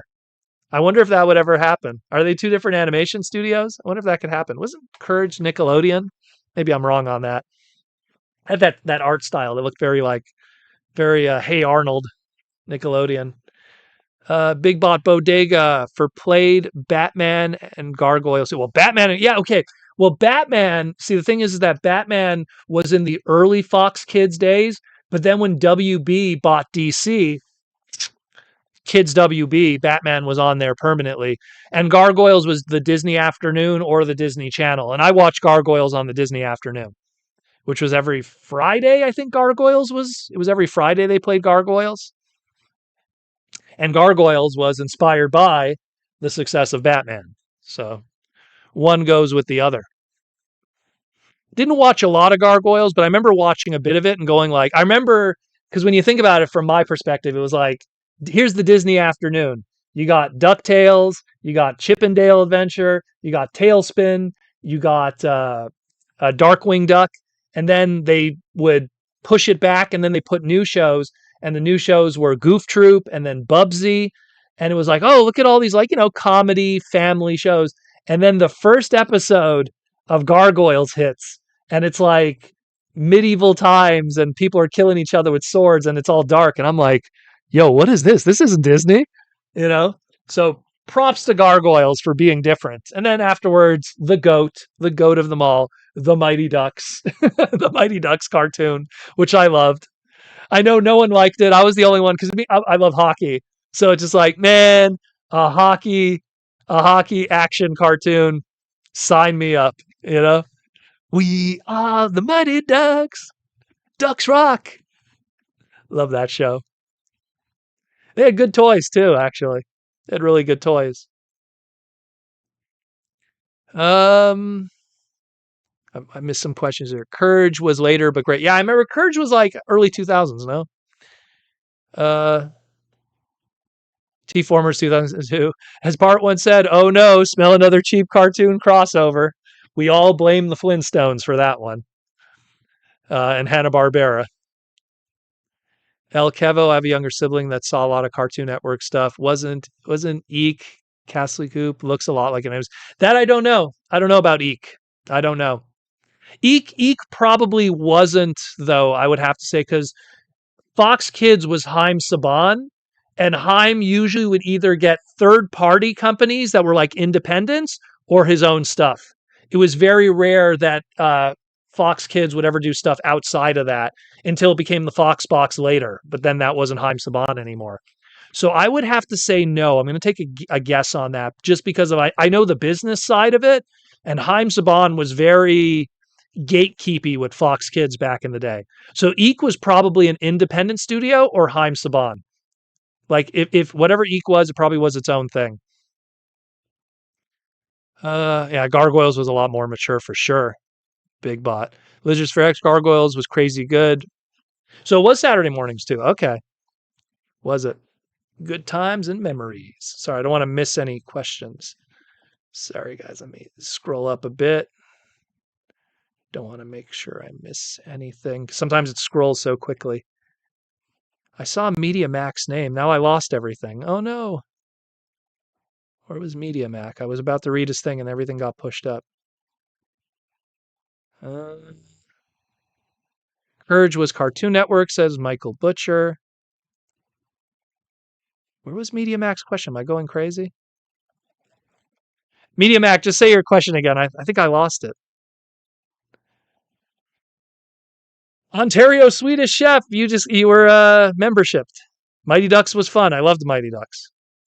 But again, I love I love bad cartoons and I love hockey.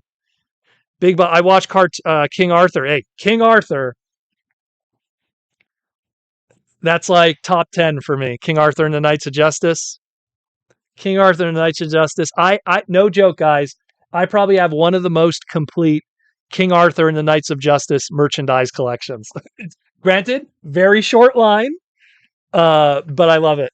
I love it. I actually bought a He-Man toy because King Arthur Knights of Justice and He-Man, they shared the sculpts, and there were some He-Man toys that were supposed to be King Arthur and Knights of Justice toys that never got released, so I bought the He-Man versions of them. What else do we got here? Used to watch. Okay, saw that one. SWAT Cat. SWAT Cats was really good. Amazing opening. Very good animation. Duckman. Duckman is an absolutely amazing show. It aged incredibly well. If you watch Duckman today, it's just as funny and like relevant as it was like 25 years ago. And Jason Alexander did an incredible job. And the amazing corn-fed pig voiced by Greg Berger, aka Grimlock. So if you want to hear Grimlock's normal voice, watch Duckman because Greg Berger's normal voice is corn-fed pig, which is wild when you think about it. So the very first time I met Greg Berger, I was like, oh my God, his regular voice is corn-fed. It's kind of like how Fred from Scooby-Doo is Frank Welker's normal voice, or like Brian from Family Guy, the dog, that's Seth MacFarlane's normal voice. Like corn-fed, great stuff. Somcat, any possibility of Mighty Orbots can make a comeback with a new rebranding? Somcat, Mighty Orbots has a Kickstarter up right now where you can get the Mighty Orbots action figures, and it will be making a comeback. Check out Kickstarter right now. I'm not even I'm not part of it. I'm just going to plug it because I'm probably going to get in on that Kickstarter. You could get the Mighty Orbots, like the original one that was supposed to come out in the 80s. They're going to be remaking it, and it's going to be on Kickstarter. So check that out. Go Mighty Orbots. They're going joining together. The fight for is right everywhere. Mighty Orbots. Defending the world from the shadow of evil and doom. Orbots. Champions of justice and true. And Derek Wyatt homaged all of that. You wouldn't have Bulkhead without Mighty Orbots. Let's keep scrolling. There's Media Max. Yo, Proto, any chance the movie getting a theatrical re-release for the 40th anniversary? Or we would have heard about it by now? No, I think you'd have to wait till next year. The company that was doing it, because I went to 2 of the different screenings. They were here in Montreal, which was, gosh, what was it called? They gave out free posters and everything too. It was some event company. What I would suggest, MediaMax, look back in 2016 when those announcements happened. Like, let's go to like TFW 2005. I think it was called Eventbrite. Was it Eventbrite or Event Productions or something? But find out who did those before and then see when they did the announcements in 2016. And then that would give you a general idea if it's a possibility. I think they will. 40, like they did it for the 35th anniversary. They did it for the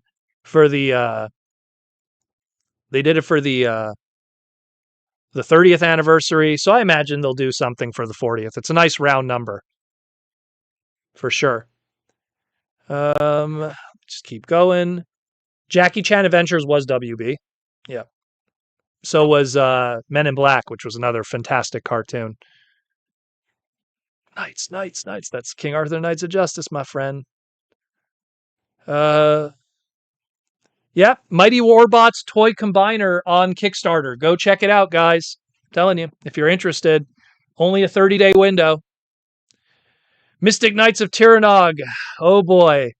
As someone who buys and sells a lot of toys, I come across Mystic Knights of Tyrannog toys all the time. All the time. Nobody wants those. I watched one episode of it. I was like, it's okay. And then that was it. Never watched more of it. The one takeaway that I remember the girl Mystic Knight, her helmet was like way too big for her body. And that always threw me off. They always gave her like such a weird shaped helmet. That's all I really remember about it. We got a super chat from Alden Tolbert for $2. Thank you, Alden. How you doing, my man? Did you ever make a fan comic or fan story in the past? Bro, that's how I broke into the industry.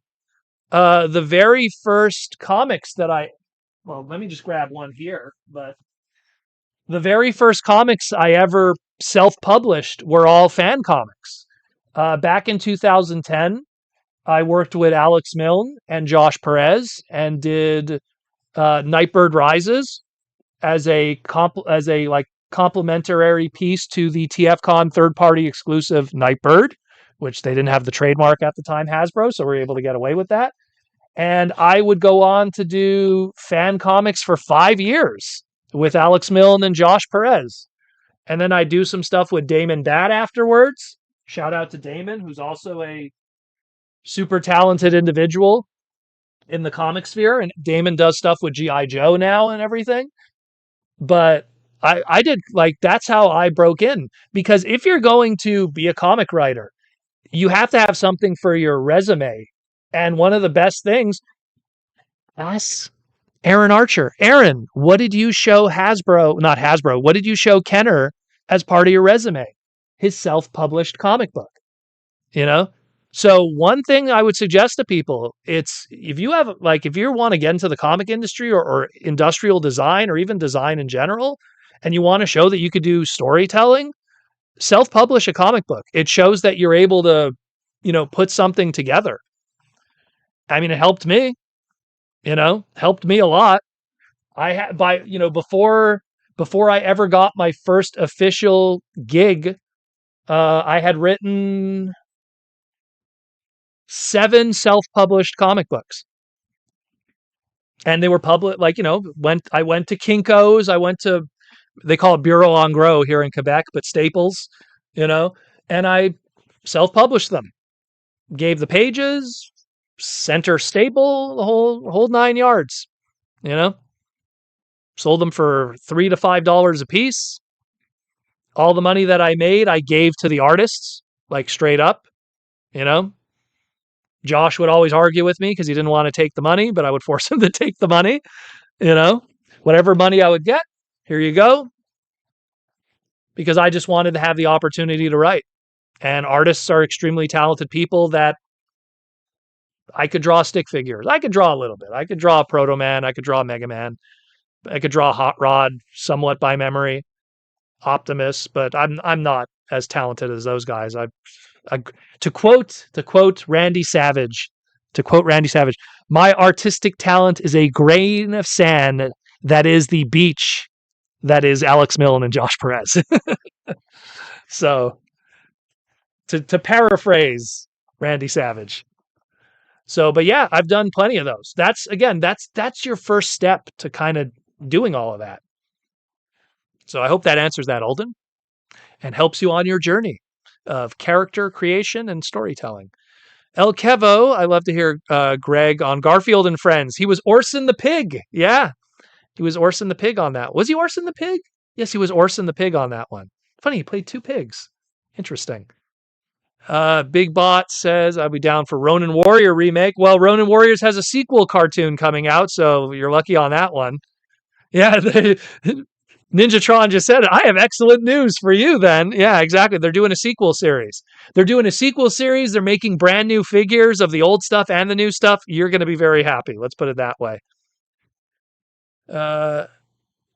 Michael Butcher, my Transformer Kickstarter shipped a few days ago. Yeah, the that compilation book, I wonder if that shipped yet for me. Because I got like just the regular one.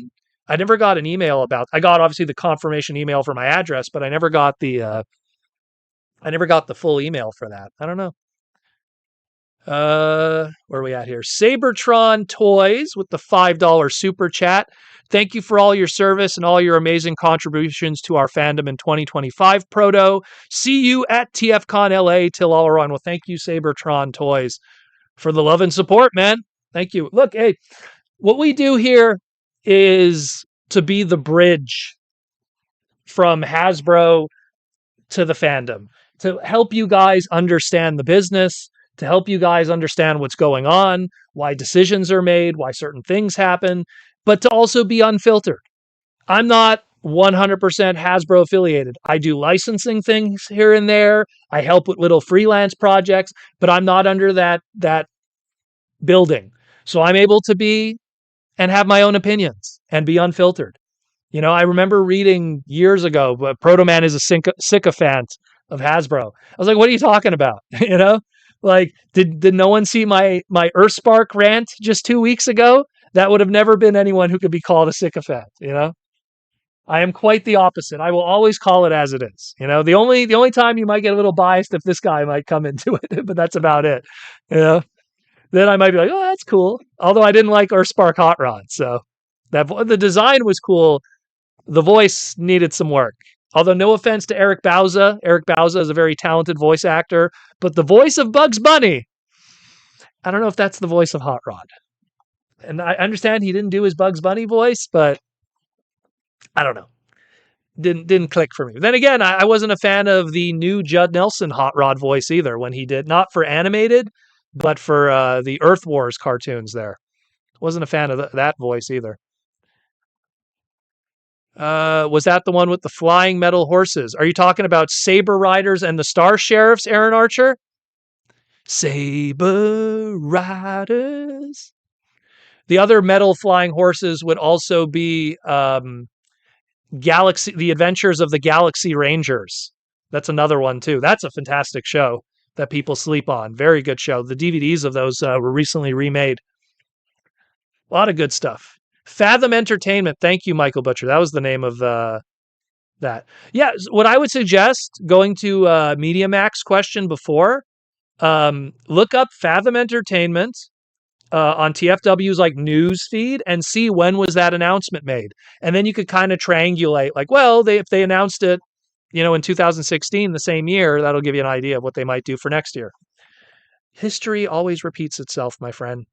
That's always the way to go about it. Tattooed Teenage Alien Fighters from Beverly Hills. That show was dog shit.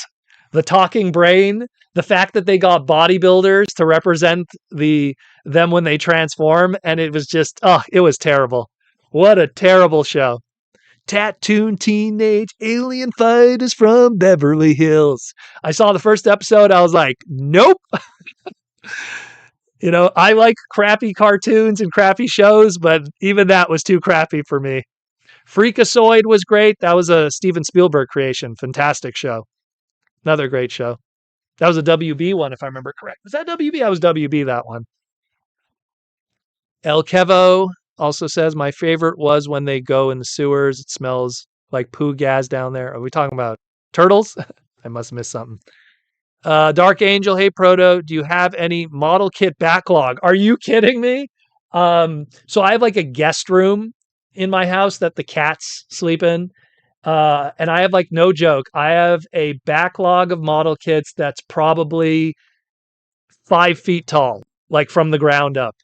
And the main reason for it is every year when I do Otakuthon, the Gundam people, Bandai, specifically Bandai's booth, at the end of the weekend, they give away stuff. And they give away like good stuff. And every time they give away something, I'm like, oh, that's so cool. And then I put it aside and it just builds up because between the Flame Toys kits that I get, the odd Gundam kit that I'll get once in a while if I visit Japan, like, and then finding time to build them. So, like, that's why I said, like, I got this, and my first reaction is, I can't wait to build this at the Gundam meetup whenever that happens because I just don't have time during the week to build at home. I really don't. I wish I did, like I bought those little model kits there from the Chinese supermarket. Those take 5 seconds to build. Same thing with Kabaya kits. Like I could build those like in like no joke, probably in like 3 minutes. Painting, that's a whole other story. Shaving down, sanding, that's a whole other story. But quick, raw assembly, straight build as Lou would call it. Lou from Sci-Fi Anime, straight build. Like straight build is easy. But I have a crazy back. Like what's in that backlog? Gundam Origins, Zaku 2, Char's Nomble Custom, a whole bunch of crazy SD kits that were gifted to me from Bandai from their booth. The big ones too, like the big 3-packs and stuff. They're really cool. What is the name of Luna Maria's exclusive mecha from Seed Destiny? I forget the name. It's the white and pink one. Hulib? Something like that. I got stuff from Build Fighters Try, like Yanko's mechas and stuff like that, her Gyans and everything. A bunch of Build Fighter Try stuff because I love Build Fighters. That spoke to me so much, that series. I mean, a bunch of 7-Eleven exclusive kits. Some of them I got from Michael Koo. Some of them I got when I was in Japan because, hey, I could get the 7-Eleven exclusive Gundam kits there. So I got some of those. When I went to Gundam Base, I picked up some stuff there too. Like, I have a bunch. One day, someone remind me, I'm going to go upstairs, I'll take a picture. It's like, I'll get like Sandy to stand next to it just to give you an idea of how tall it is, the stack. Because it takes time. Like, these are good kits that you need at least 2 hours, 3 hours to like straight build them before you start even thinking about painting, sanding, customizing, even putting stickers, So I got quite a backlog. And I just don't, between work, coming home, doing the podcast, having supper, making food with the family, socializing with the family, relaxing, and then doing all that. And somehow I fit a model kit in there. When I built those little small model kits, I built them while I was eating. Like that's how easy it was, just to give you an idea. So I hope that answers that. But yeah, I have a crazy backlog. Crazy, crazy backlog. Where are we at? Not a model kit, but what is your favorite Gundam mecha? Ooh, that's a tough one. In Gundam, it's all 0079 UC Century stuff. I love that. If I had to go outside UC Century, there is a few little weird things here and there, but they would still not rank. I love Char Char customs of anything. Could be the Cassiville Gundam, could be his Zaku, could be his Zugok, his Gelgoog. I love Char stuff. I love GMs. I don't know why people call them GMs, but GMs, because they stand for General Mobile Suit. Specifically the GM custom by Lieutenant Burning from Gundam 0083. It's a deep cut. That's one of my favorite characters. I love Lieutenant Burning. Rest in peace. Spoiler. But love 0083 GM custom, but GMs in general. I love GMs because they could be anything. GM Sniper, Psycho GM, like you could GM Custom, GM Cannon. Like there's all these cool GMs that exist. The ground GMs from 08th MS. And then I love the Goof. GOUF. Goof Custom. Cool design. The blue Zaku, as some people like to call it. Love the Goofs. So like those three are like my go-tos that I'll always like, oh, those are cool. I like those kits, you know? And then if you go outside of that, Death Scythe Custom from Gundam Wing, from G Gundam, there's a whole bunch of cool designs that all like, you know, that could get like, you know, equal love from me. The Airmaster from Gundam X is really cool. I could go on and on. There's so many cool designs. You know, again, a lot of UC Century. But if I had like really the top of it, because I can't pick one, you know, because it really has to. It's like, you know, oh, Goof Custom from 08th MS, that's my favorite, and then oh, maybe the GM Custom with Lieutenant Burning, maybe that's really cool. Maybe that's my favorite. Oh, maybe the High Shiki, you know, from Zeta Gundam from Char, that's cool. When he was you know, Quattro. I don't know. It has to be how I feel that day because there's so many really good ones. Hope that answers that a little bit. Dark Angel says his personal favorite is the God Gundam, again G Gundam, and Death Scythe. Hell or Hell Custom, because the Hell has the German helmet. The Hell Custom has the Batman wings. So they're a little different between the two. Big Bot. I wish we got more Leonard Nimoy as Galvatron. Well, I wish we got more Orson Welles as Unicron. That's how it is, unfortunately. Media Max with the $5 super chat. How much longer can we expect Hasbro to keep producing toys for adult collectors? It can't be very profitable nowadays. Kids don't want toys. You know what? Let me tell you something. I was listening to a wrestling podcast that I listen to a lot. Shout out to Solomonster. He's a very good wrestling podcast. Kind of was a little bit of an inspiration for this. I'll straight up admit it. He's been doing it for like 20 years. He's been doing podcasting. And before that, he was doing radio shows. And he was talking about how he asked I think it was either his niece or his nephew. He was asking them, what do they want for Christmas? And none of them had answers. And then he started realizing, you know, here's I'm going to say kids today. He was saying how a lot of kids today between like 6 to like 14, they don't even want something for Christmas unless it's like Roblox gift card or something, or Minecraft gift card or something. They don't want anything for Christmas, like physical, unless it's a video game console.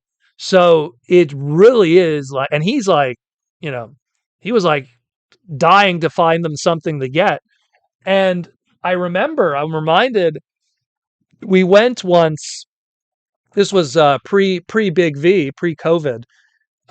We went to her relatives in Philadelphia, and we asked her, I think it was her cousin who had kids. We asked them, like, what do they want for Christmas? And they were like, oh, the girls, you know, they like Elsa and Frozen, and the boys, they always like playing Halo on their computer, right? And they were like 6, 7 years old, right? So I went out and bought them a whole bunch of Halo stuff, like figurines, because Mega Bloks made Halo figures at the time. And we got a whole bunch of Elsa dolls and everything for the girls. And when the girls got the dolls, they loved it. They were super. The boys, they were like, oh, cool, Halo. They opened it up, they played with it for 5 seconds, and they were back on their iPad. They didn't care. So it was like, oof. And I saw it first. I was like, oh, damn, okay. Like, young boys don't really care about toys anymore. So unless it's Pokemon cards or video games. So I agree with you, Media Max. It's something where and I've said this before on the podcast. My father's a toy collector. There's a great segment on YouTube, type Proto Man Father's Day special. It's on my old YouTube channel where I interviewed my father and his toy collection. And what's with my dad, I get to see the dying of a culture because my father comes from that era of toy collectors and that kind of stuff. And all of that stuff is, I don't want to sound cryptic, dying with him, you know, where those guys, they're all getting out of the hobby. They're either doubling down. You're either guys that are either like crazy doubling down and spending more than they ever have with their retirement money, or they're getting out of it completely. So it's what's going to happen is my prediction, assuming Transformers still continues as a strong media brand, but if it doesn't, you'll have guys that'll be willing to pay double for Transformers, but they'll also be half as many collectors. So, but I'm talking when I'm 60 years old. So that's not going to be for another 20, 25 years. But that's about it, really. So I hope that kind of answers that, but it's like, it's evolution. There's a term called the evolution of play, which is a term that I coined 15 years ago when I did a segment on my old channel talking about it, which is boys will do what they did when they're children, and that continues evolving and changing. So if you're a 6-year-old today and your childhood is being on an iPad and playing video games, you are not going to miraculously start collecting action figures in your 30s later on. It's not going to happen. Yeah, there might be some exceptions to the rule, but the majority is going to be no. The majority is going to have nostalgia for collecting Pokemon cards and whatever will be the evolution of Minecraft and Among Us and Fortnite and whatever is the new hip thing with kids today, Skibbity Toilet. I don't know. I'm out of touch when it comes to that stuff, but that'll be their nostalgia then. In the same way that a 90s kid today has nostalgia for their stuff. A 2000s kid today have nostalgia for their stuff. And an old man 80s kid like me has a nostalgia for my stuff. I'm like an 80 and early 90s kids. That's why like all like the toy lines that I like Mr. Over here is early 90s. This is 1993, you know? So like the moment you get past like 95, 96, then I'm in high school, and then it's more Magic the Gathering and Beast Wars and the more high fidelity shows. But when you're talking the more kiddie shows, like that was my bubble. Like I'd have to say, 83 to about 95 is the cutoff of the kiddie shows that I watched. Before then, it had to be an X-Men, it had to be a Beast Wars, it had to be a reboot, it had to be a Shadow Raiders, it had to be a little more or everything anime, Dragon Ball and everything. A little more upper crust. Didn't have the patience for the more kiddie shows by that point when you go through puberty. So I hope that answers that a little bit. There's a great segment. I forget what it was called. I think it was called Why Boys Play With Their Toys and Why Girls Don't or something. Let me just look it up one moment. Proto Retro. That was my old channel. Proto Retro. Boys Toys. Let me see if I could find it. Probably misspelled everything with my fat ass fingers. Yeah, I did.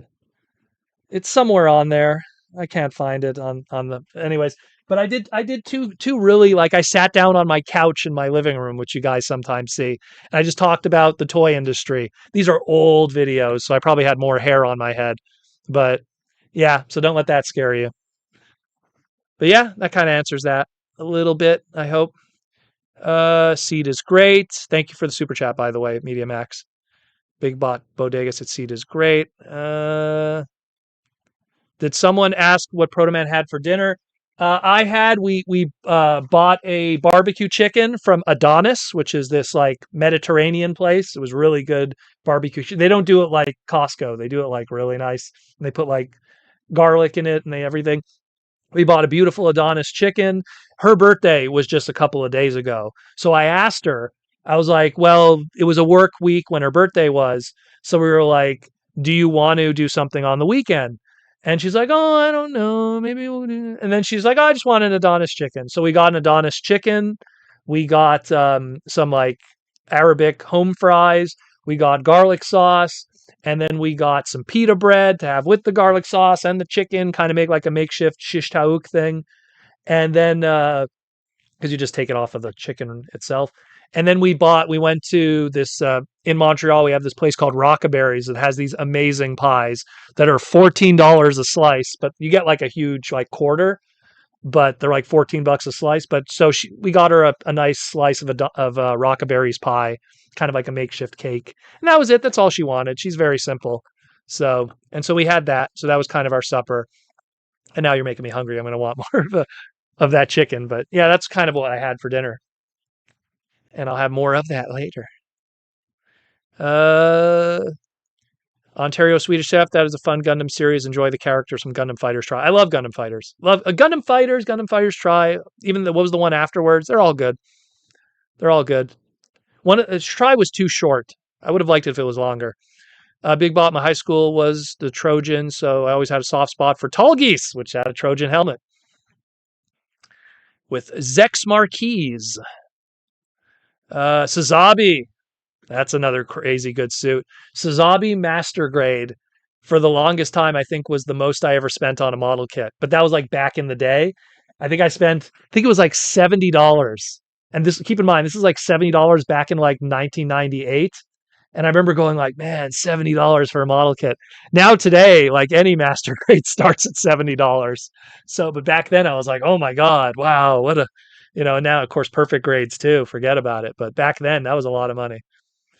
El Kevo, don't know what about Tall Geese. It was always my favorite. It's a cool design. And Tall Geese was based off of the, what were they called? The generics. Because it just had the helmet on it. But so it's kind of like the GM in a sense, or the Zaku, like a Zaku custom. Just has a new head sculpt. Favorite Gundam is Go Shogun. I don't know if that's a Gundam. Lizard Sphere X. I can never remember the name of the one mobile suit that looked like the Sazabi that turned into the Cloverfield monster. What? I don't remember that one. It looked like the Sazabi, but turned into the Cloverfield monster. I don't know what you're talking. Canadian Gundam. The Canadian Gundam should have not been a lumberjack. It should have been if I would redesign the Canadian Gundam, it would be a hockey player, and he would shoot like pucks out of his wrist, and his stick would turn into a beam saber. It writes itself. But Japan, whenever they think of us, they think like lumberjacks. And it's funny because my grandfather was a log rider, which is like the lumberjacks when they cut down the tree, they ride the logs on the water, on the river. That was literally what my grandfather did for a living back in Gaspé in northern East Quebec. I come from a long line of farmers, workers, and log riders. That's my DNA essentially. And plumbers. Men that work with their hands. So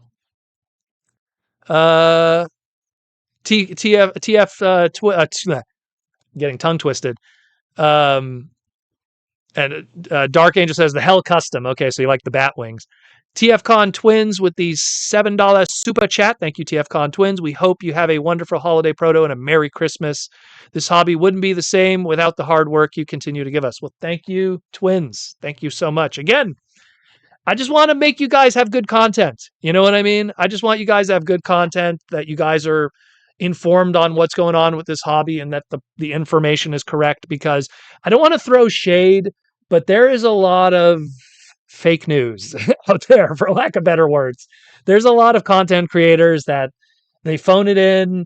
It's the information's incorrect. It's a lot of clickbait, and it's frustrating because if those people only watch that content, they're getting the wrong information, and that's not good, and Hasbro doesn't like it either. Let's put it that way. They've seen those content creators, and there's a reason why people don't engage with them, like it doesn't help, So I always want to make sure you guys get the right info, man.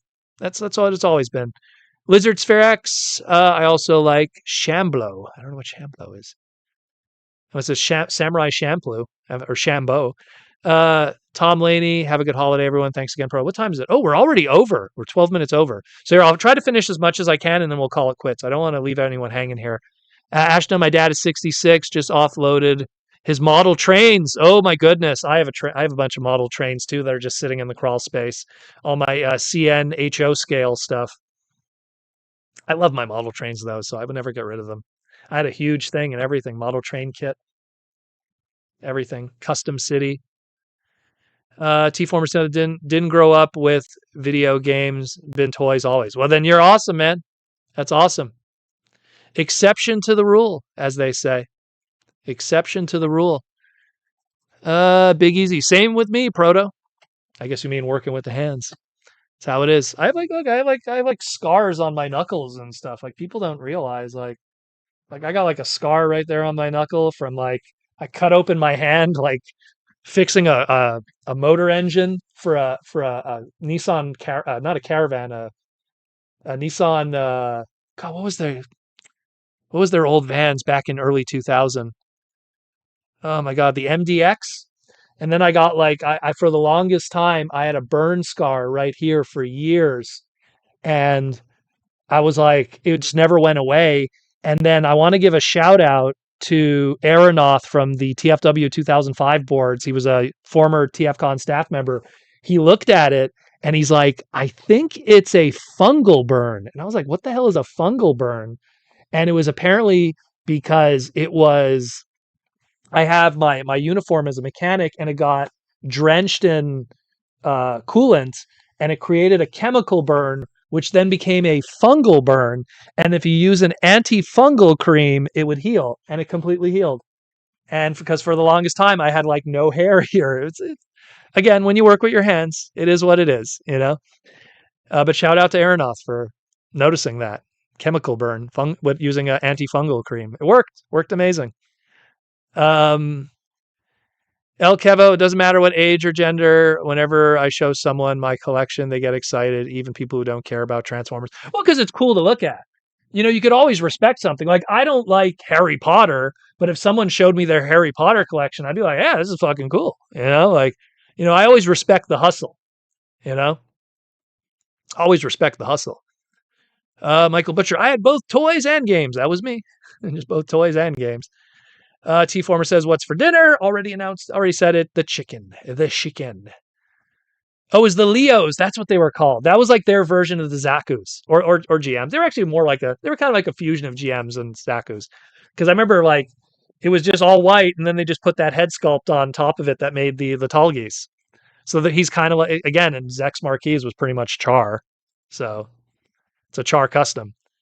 Where are we at? Will Murphy, Merry Christmas and have a great night. Night all till I'll run. Take care, Will. Be sure to contact me with your address. Big Bot Bodega, thanks, Proto. Was supposed to open Pokemon packs during the show, but it was super fun. Well, open those packs and I hope you pull some good stuff. Hope you pull some good full art. Full arts. Get some good full art. And was the other one the VMAX? T-Formers 2002, Proto looked it up before. Eek the Cat was by Nelvena and Savage Studios. See, there you go. So it was by Savage Studios, which was an independent. And I guarantee if you look up Savage Studios, I bet you he probably only did like 5 or 6 things. Because I remember Haim Saban back in the day was like he would gatekeep who was in that bubble. So totally. So I was right. That's why. Savage Studios. I don't even know what that is. And I know my cartoon studio, so he probably didn't do much outside of that. Will Murphy, thanks again. No problem. No problem. Mark Morales with the $2 super chat. Have a Merry Christmas, Proto. Will you have a Merry Christmas too? Again, because I won't be seeing you guys during Christmas. In fact, where's my phone? What'll be cool, at least for you guys, is do you guys do Boxing Day? I keep hearing conflicting information. Because here's the thing, like Black Friday isn't a big thing in Canada.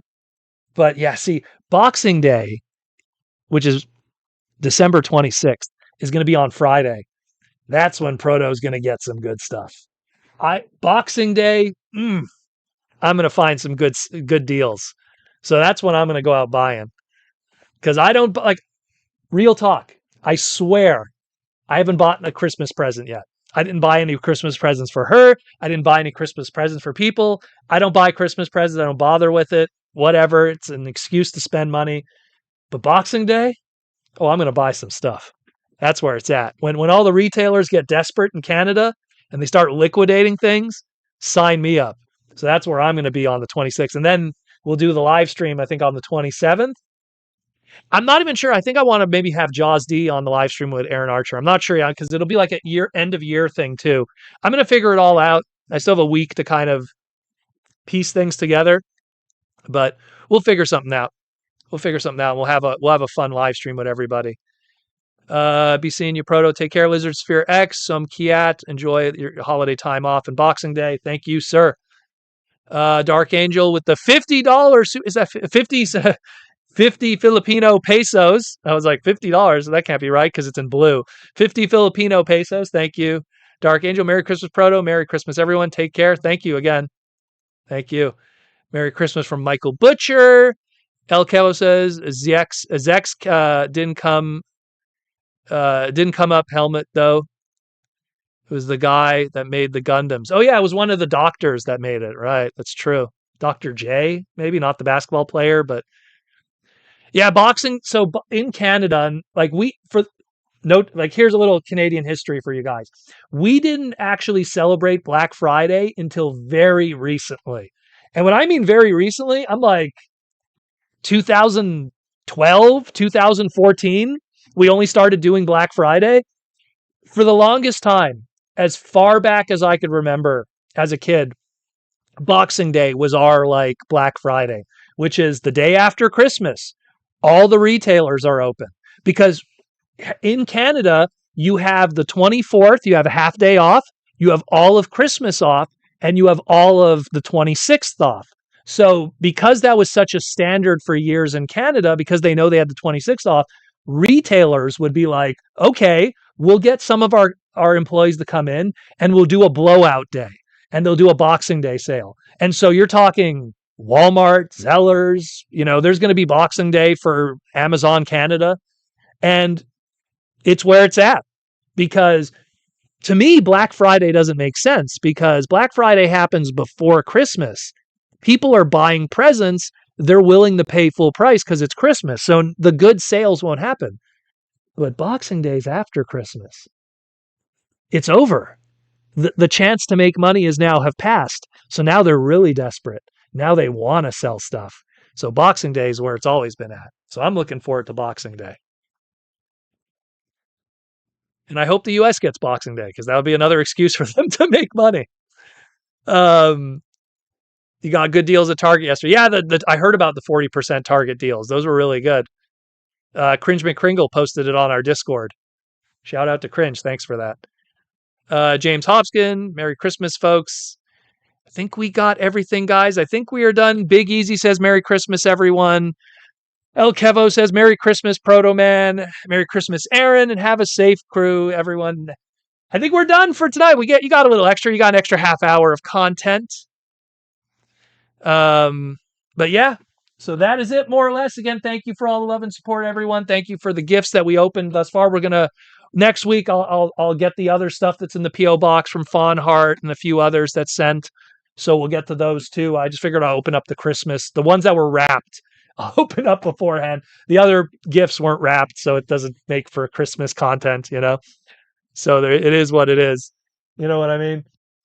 But that's it. And again, I got other stuff in the mail I could show you guys too. And I'll figure out because next week will be the last week before the year is up. So I want to do something special for the end of the week. But I also have the top 5 Transformers with Jaws D that we have to do.